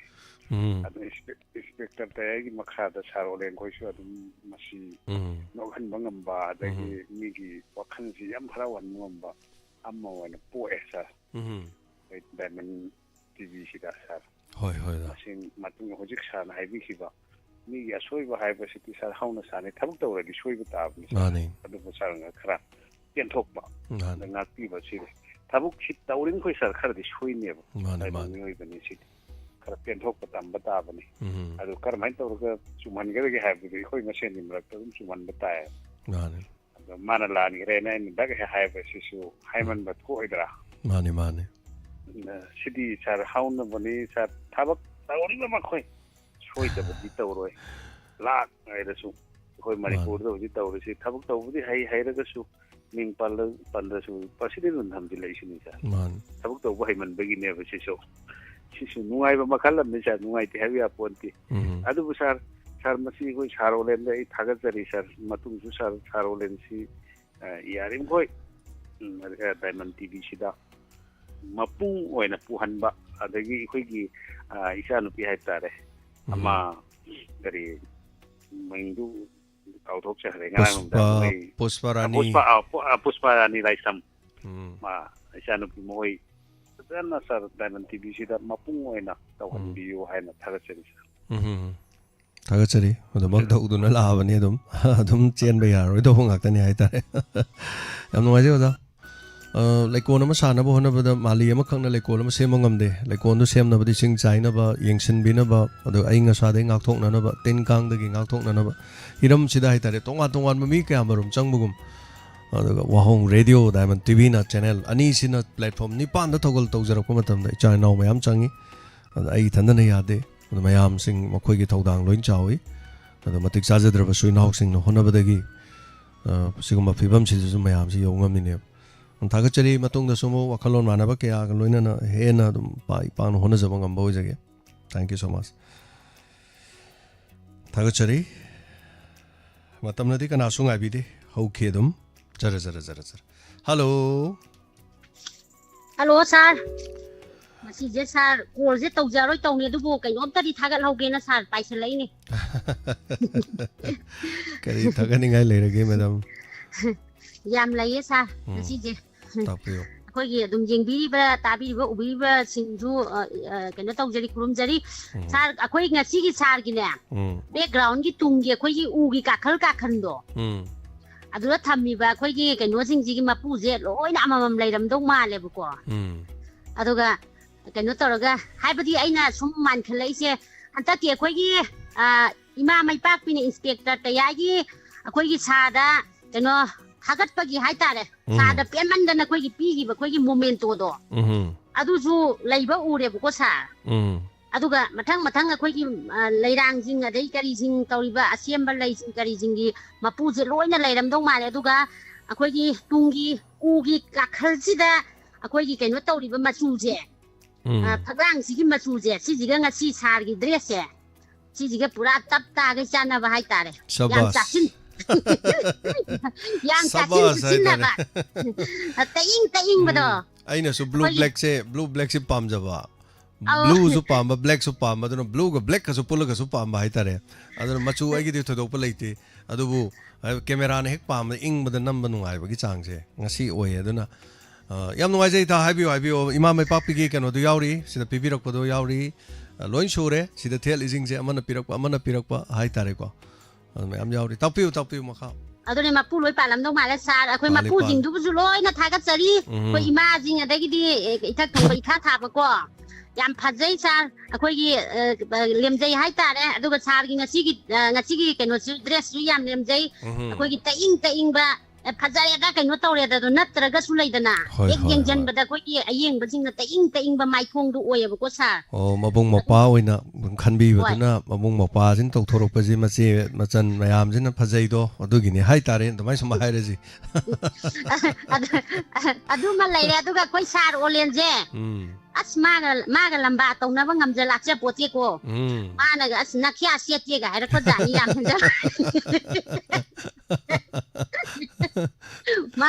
ꯃꯥꯅ ꯉꯝꯅꯕ ꯑꯉꯝꯁꯦ ꯇꯥꯜꯂꯛꯄꯗꯀꯣ ꯑꯗꯣ ꯃꯥꯅ ꯉꯔꯥꯡ ꯐꯖꯅ ꯊꯧꯔꯝꯗꯣ ꯇꯧꯖꯔꯦ ꯐꯖꯅ ꯊꯧꯔꯝꯗꯣ ꯇꯧꯔꯦ ꯑꯩꯅ ꯃꯉꯣꯟꯗ ꯃꯦꯁꯦꯖ ꯊꯥꯏ ꯉꯔꯥꯡ ꯑꯩꯈꯣꯏꯒꯤ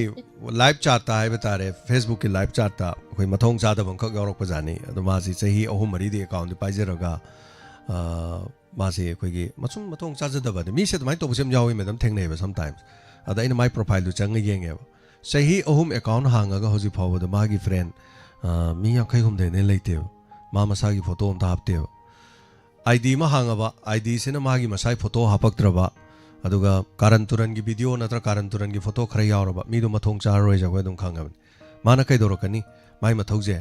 ꯃꯤꯒꯤ ꯄ꯭ꯂꯦꯠꯐꯣꯝꯁꯤꯡꯗ ꯆꯪꯉꯒ ꯅꯠꯇ꯭ꯔꯒ ꯑꯦꯅꯤ ꯃꯤꯒꯤ ꯀꯅꯥꯒꯨꯝꯕꯒꯤ ꯀꯩꯅꯣꯝ ꯊꯥꯒꯠꯂꯀꯥꯟꯗ ꯃꯥ ꯆꯪꯉꯀꯥꯟꯗ ꯃꯥ ꯑꯐꯕ ꯋꯥ ꯉꯥꯡꯉꯛꯑꯣꯏꯕ ꯅꯦꯒꯦꯇꯤቭ ꯉꯥꯡꯉꯛꯀꯅꯦꯕ ꯑꯗꯣ ꯃꯥꯒ ꯑꯣꯟꯁꯤꯟꯅꯔꯒ ꯈꯟꯅꯕꯒꯤ ꯃꯇꯧ ꯂꯩꯇꯦꯕꯀꯣ ꯑꯗ ꯑꯩꯅ ꯍꯥꯏꯖꯁꯅꯨ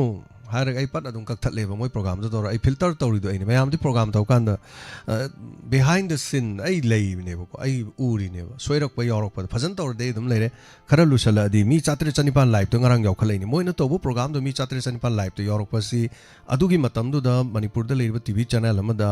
ꯅꯠꯇ꯭ꯔꯒ ꯔꯦꯗꯤꯑꯣ ꯆꯦꯅꯦꯜ ꯑꯃꯗ ꯃꯤ ꯀꯌꯥ ꯂꯩꯒꯦꯁꯦ ꯃꯌꯥꯝ ꯂꯣꯏ ꯈꯪꯅꯕ ꯋꯥꯅꯤ ꯑꯩꯈꯣꯏ ꯍꯩꯔꯦ ꯍꯥꯏꯕ ꯅꯠꯇꯦꯕ ꯑꯩꯒꯤ ꯏꯆꯥ ꯏꯅꯥꯎꯁꯤꯡ ꯂꯩꯔꯤꯕ ꯍꯩꯖꯈꯤꯗ꯭ꯔꯕꯁꯤꯡꯗꯨꯅ ꯇꯧꯕ ꯄ꯭ꯔꯣꯒꯥꯝꯗꯨꯗ ꯃꯤ 900 ꯍꯦꯟꯅ ꯂꯩꯁꯜꯂꯦꯕ ꯑꯗꯨ ꯑꯣꯏꯔꯒꯗꯤ ꯑꯁꯣꯏꯕ ꯌꯥꯎꯔꯛꯑꯅꯤ ꯍꯥꯏꯁꯦ ꯑꯩ ꯄꯥꯈꯠꯂꯦꯕ ꯑꯗꯨꯅ ꯑꯁꯣꯏꯕ ꯌꯥꯎꯔꯛꯑꯗꯤ ꯐꯖꯕ 100 ꯂꯩꯔꯁꯨ ꯐꯖꯕ 100ꯗ ꯀꯣꯕꯥꯛ ꯈꯨꯕꯗꯤ ꯈꯖꯤꯛꯇ ꯑꯣꯏꯅꯦꯕ ꯑꯃꯈꯛ ꯁꯣꯏꯈꯤꯕꯗꯨꯅ ꯂꯩꯈꯥ ꯇꯥꯅꯦꯕ ꯑꯗꯁꯦ ꯃꯤꯑꯣꯏꯕꯒꯤ ꯄꯨꯟꯁꯤꯗꯁꯨꯅꯤ ꯑꯐꯕ ꯃꯌꯥꯝ ꯇꯧꯕ ꯃꯤꯗꯨꯅ ꯃꯥꯅ ꯑꯔꯥꯟꯕ ꯍꯥꯏꯔꯤꯕ ꯋꯥꯍꯩꯈꯛ ꯍꯥꯏꯔꯤꯕꯗꯨ ꯅꯣꯔꯣꯛ ꯇꯥꯏꯌꯦꯕ ꯑꯗꯨꯅ ꯇꯧꯔꯤꯕ ꯄ꯭ꯔꯣꯒ꯭ꯔꯥꯝꯗꯨ ꯐꯖꯔꯕꯗꯨꯗ ꯁꯣꯏꯔꯛꯄ ꯇꯥꯔꯦ ꯍꯥꯏꯗꯨꯅ ꯁꯦꯟꯅ ꯂꯩ ꯑꯗ ꯑꯩꯅ ꯑꯔꯣꯏꯕꯗ ꯍꯥꯏ ꯑꯦꯛꯁꯀ꯭ꯌꯨꯖ ꯇꯧꯒꯅꯨ हराव हराव अदुम प्रोग्राम दु लोइसल्लु हाइना अइना मंगोन मेसेज इबदा माना एक्सक्यूज तौगनु न हाइरगा माना ngसाइगी मी मे यारखिबदो अदु मतंग दा दु तौबा वाइखु कल्चर दु तौबन ngange दा नैन कोक थिंजलगा ngange बा इन स्टूडियो द मयाम तारंगदा खंगदेब अइना हाइगनु हाइरगा केदो हाइरिनो एक्सक्यूज तौगनु हराव हराव लोइसल्लु ना हाइको अइना हराव हराव लोइसले अदु मादी अइना तक हाइबदो ओंथोगा फाटना तोर चेंज रो ओंथोकपो ngame ओलेन याम फजन तौबिगी मयामना सपोर्ट तौदि याम नुंगाई madam Tilottama thank you so much तै करि चितब लेबिरी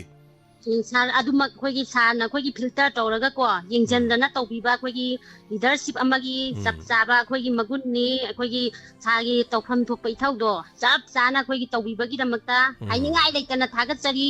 सारना सेनबिदना कराइदा करी चाइनाउ सिंगे सोहिदगे ngaksenbidana ko अदे कोलार ओइबा खोई एयुसु अदुम अखोई कैनोसु दुम कैनो तौरमगनी सार को यिंजन बिरमगनी अदुना सार हाइनिंगाई लेतना थागतचरी मतम खरादि लौजरे सार थागतचरी सार थैंक यू याम नुआइजै कॉल सिना सरोइ बोइजरे अदुगा मयाम पनम हाइतरे खोइगी फैमिली द लेबिरि मयाम से वाई सिगुमम यौरकान सिदम सोइरे समाइ तौरे मयाम से ngod मेसेज अम थाइ आइसु दुम तुंग द लेयबा आ येंगिने ngमरमदि सोइरा अदि कैनो लेरोइ हाइदनको अदुना चेक्सलगा अखोइ फजना दुम थौरम दु माइ पाना पांगथोख्रे चाक चाबगा हाइरुन मोइ थौरम तौबुदो चाकति लोइरेबा आई चाकति जानिंग्रबनेबा पुंग 9 तारादि अदु मतुंग चाबदि हिदाकुली मयाम चाबनिना अदो आई चादरेबा चाकसे अदो मोइगे थौरम लोइबदु ngai लेरे पुंग 10 मखाइ 12 दु तारे 12 तारागंदा आइना चाक चाबदो चाक लोइ थिदो थमे लाउ चाक चाजे लाउ लाउ लाउ लाउ लोइमक स्टाफ केदो खरन अयाम नुपिंगदि चाक चागंदना मोइ मयुमदा चले अदो पुंग 13 तारमनिना अमुक चत्रिनी अदैदि ओलेन अदैगिदि जेमी मोइनिना मुक angang sing no pimsa sing do mayum mayum phau moina mo loin thil le ne ba sini khoi tawri thabak se dum hona jari ni aduna yam nungai jabadi akhoi gi family si ma bel chani che yaubiri ba mayam pon mong na ne nungai jadana harau dana tharak ba mayam message mayam emoji mayam do madu muk nungai ba leitre aduna thoromam pangthok pa se soi ba nan ba adugum ba dum yawi aduna adugum sing adu yaujaraga su theorem असिदा माइ पाक हाइबदि ओइख्रे थागचरी theorem लोरकान call यामना तौबिरे मधु मतंगदी लौकुचब ngamjadre मधुगी दमक्ता गाप्रिगनी इमामनी तोंबी कोरेंगे दिगिना रुपा चंगा पिबिरो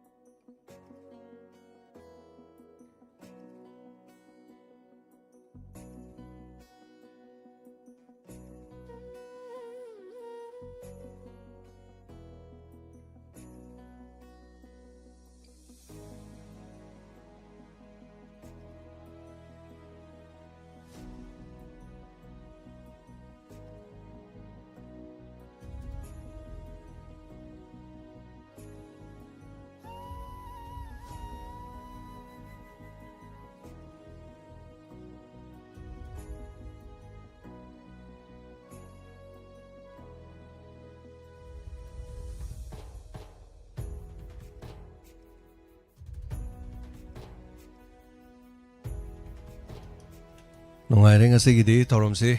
matan mata dai batare internet na marak tamok tatpa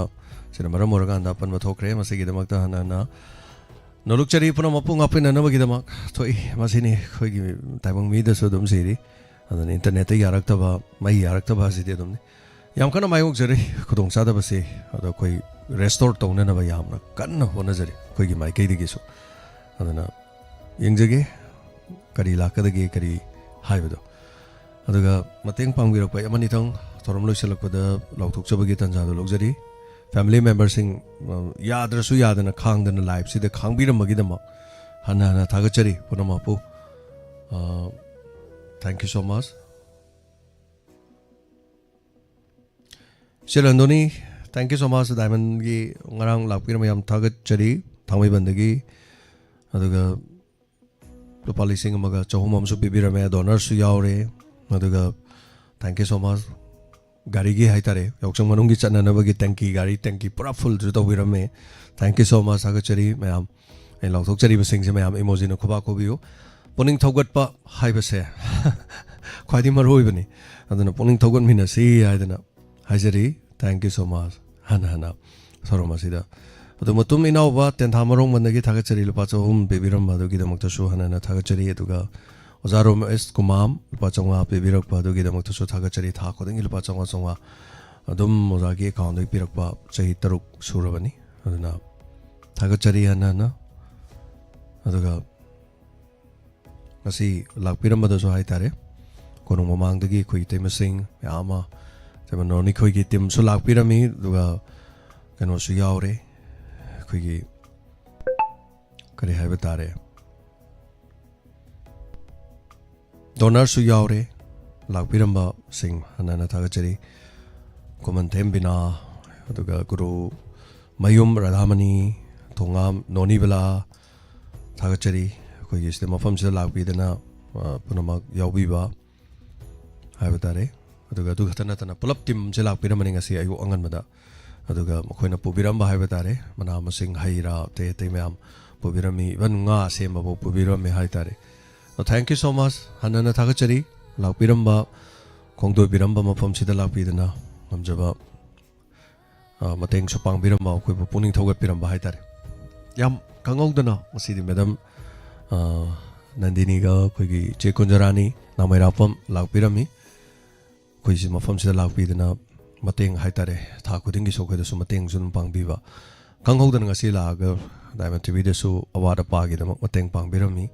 हनादा थागचरी policing तरा मतेंग पांगबीदना कोई बिबिरम खुसिनारंबा दुगिदमक्तसु हाइजबताई दुगा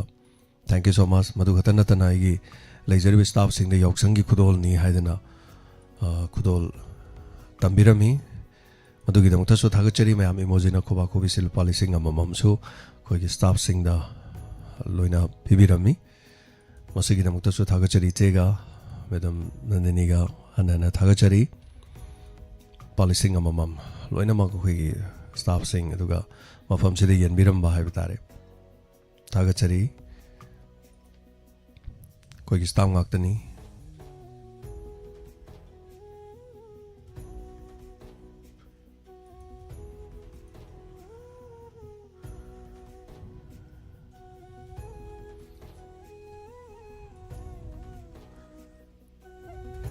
सांगलेन मचा मा है बतारे मफम जे चाक चानी gun खंग बनते दा अदुम ngasi je dum parba dum laga chega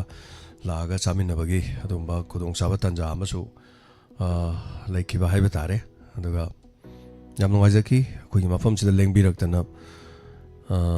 mateng su pangbi re aduga chak charam su saminare koi gi staff singa loina na thank you so much aga chari staff ma photo mo wa lore aduna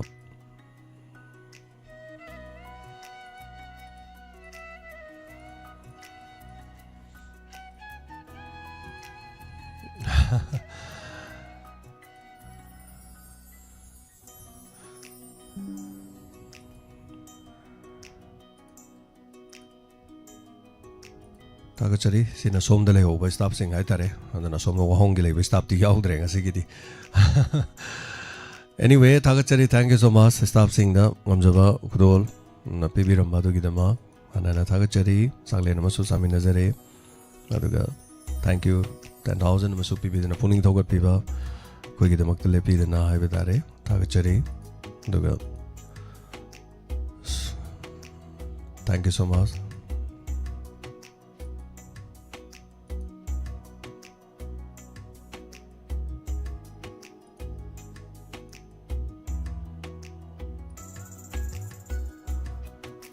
मैमगी ओलिनी लेरे थागचरी तखलमम चावबा इपोंगी ओजा चावबा थागचरी लोइना हायेंग असे काउबिगनो पुंग 12 मखाइ ताराको मतमदा diamond donors ना पुथोकजबा present तौजबा एखोइगी थोरम असगी face to face थोरमदा जगदीश हिजम आइगी नाखंदा लेरिबसी नुपानी नुपीनते सुमांग लीलागे लीलारोय हाइबतारे जगदीश उनजगनी मैम पुनिंग थौगत पियु आर्टिस्ट सिंगी अवाना हाइब तारे हुजिक्सी आर्टिस्टसिंग लीला चत्तबा अदुगा अवाबा मयाम तारिबनी अदुन मसी खक्ता नथना अखोइगी तोंगा तोंगानबा अरुण हिरामोती अदगी लीलादा एक नुपी साबा मयामना अदुम खंगबिबा यावरिबा मयामसिंग से अदुम अखोइगी सना अतै अतै हाइतारे लोइना अदुम पुजरके मयामना सुम सजेशन तौबिरो सुमांग लीलागी ममिंग लेरबा अदुगा मतम अमगी दायित्व लौबिरंबा हुजिक यावरिबा सिंग हाइब तारे मरुइना अवाबा चैथेंगनबा आर्टिस्टसिंगदा अदुना अखोइ माइकैदगी सुंगमजबा खुदोल अखोइना तमजगनी मफम असिदा लाक्पिरंबगी अखोइ मयाम पुन होनमिनसी थागचरी thank you so much ngasi थोरमदा मरकता अपन रा खरे यावकरगसु मपुम मोइना मयामना लोइबा फावबा सरुग याबिबगी दमा हानिया लेतना थागचरी नुंगाइतबा अखोइदा थोकलिबा असिगी दमक्तदी याम यांगना सेमजनबा होनजगे हनना थागचरी ngasi गिदि मतंग असिदा पुंगनिंगि वारोल थोरम लोसिनजरे थोरम संदोक्सकिबदा सोयरा पुनमा वाहिवता सोइकिबा लानकिबा पुनमा ngapiगनी म्याम पुनमा पमुखाना जेम संगु जमना खुरुमजरे take care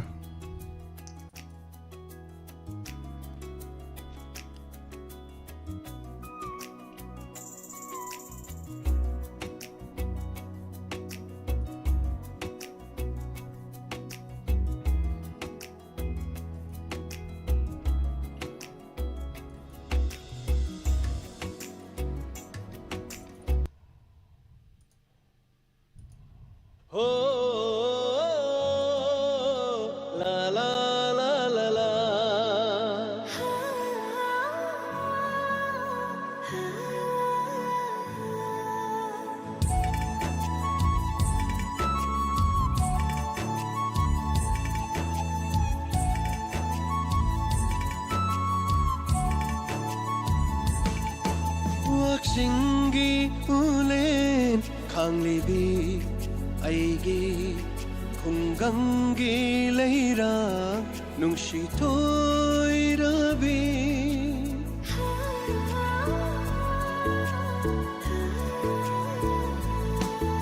Waksingi ulen khanglibi aigi khunggangi leira nungshi Yenglure urure mafam kodingda leite nangumbi jamjara bining thibi leite nangumbi jamjara bining thibi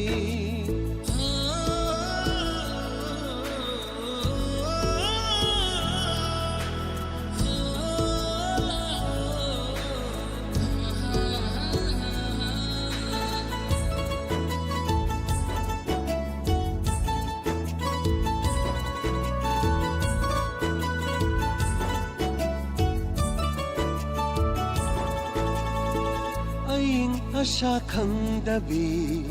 awa anathidhabi momonok charaga penjabini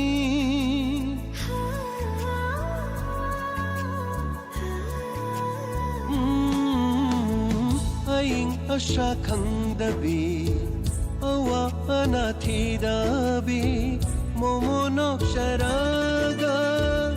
penjabini Kalakmi haulai jadabi Humang malna hinjabi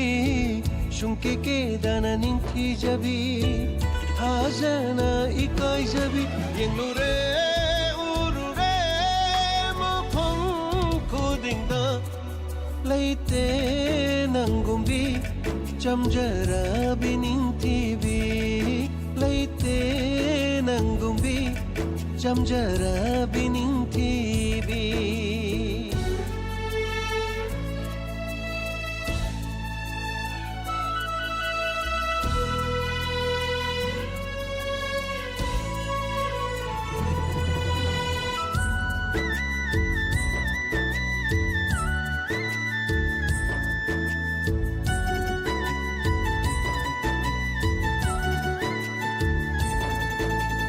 Aigidi Hawaii Hawaii Oiribi Nangtani Aigidi Unsigi Oijage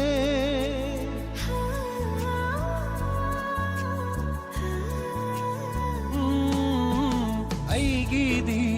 Hawaii Hawaii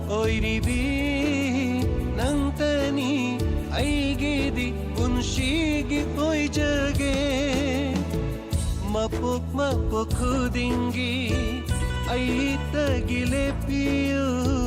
चमजरबी अइगी कुंगंगी चनु यंगलुरे उरुरे मफम खुदिंगा लैते नंगुंबी चमजरबी निंथिबी लैते नंगुंबी चमजरबी निंथिबी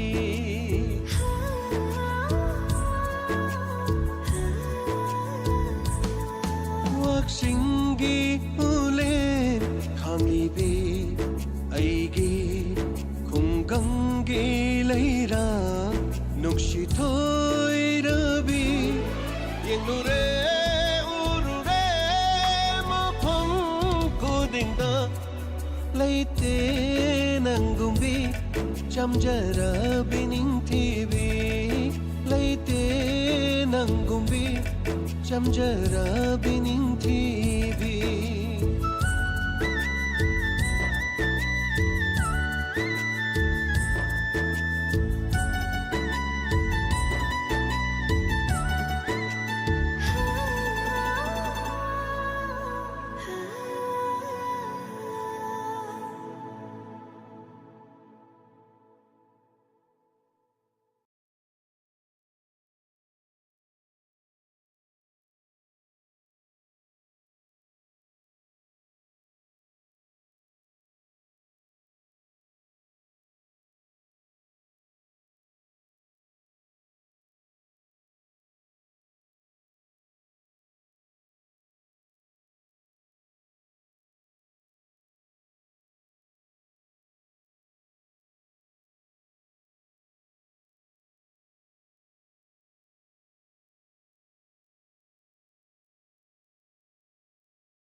आनमक्तद मैं पुरम खुरमजरी अने लेजरीबसी खांगोक बाजार लेरिबा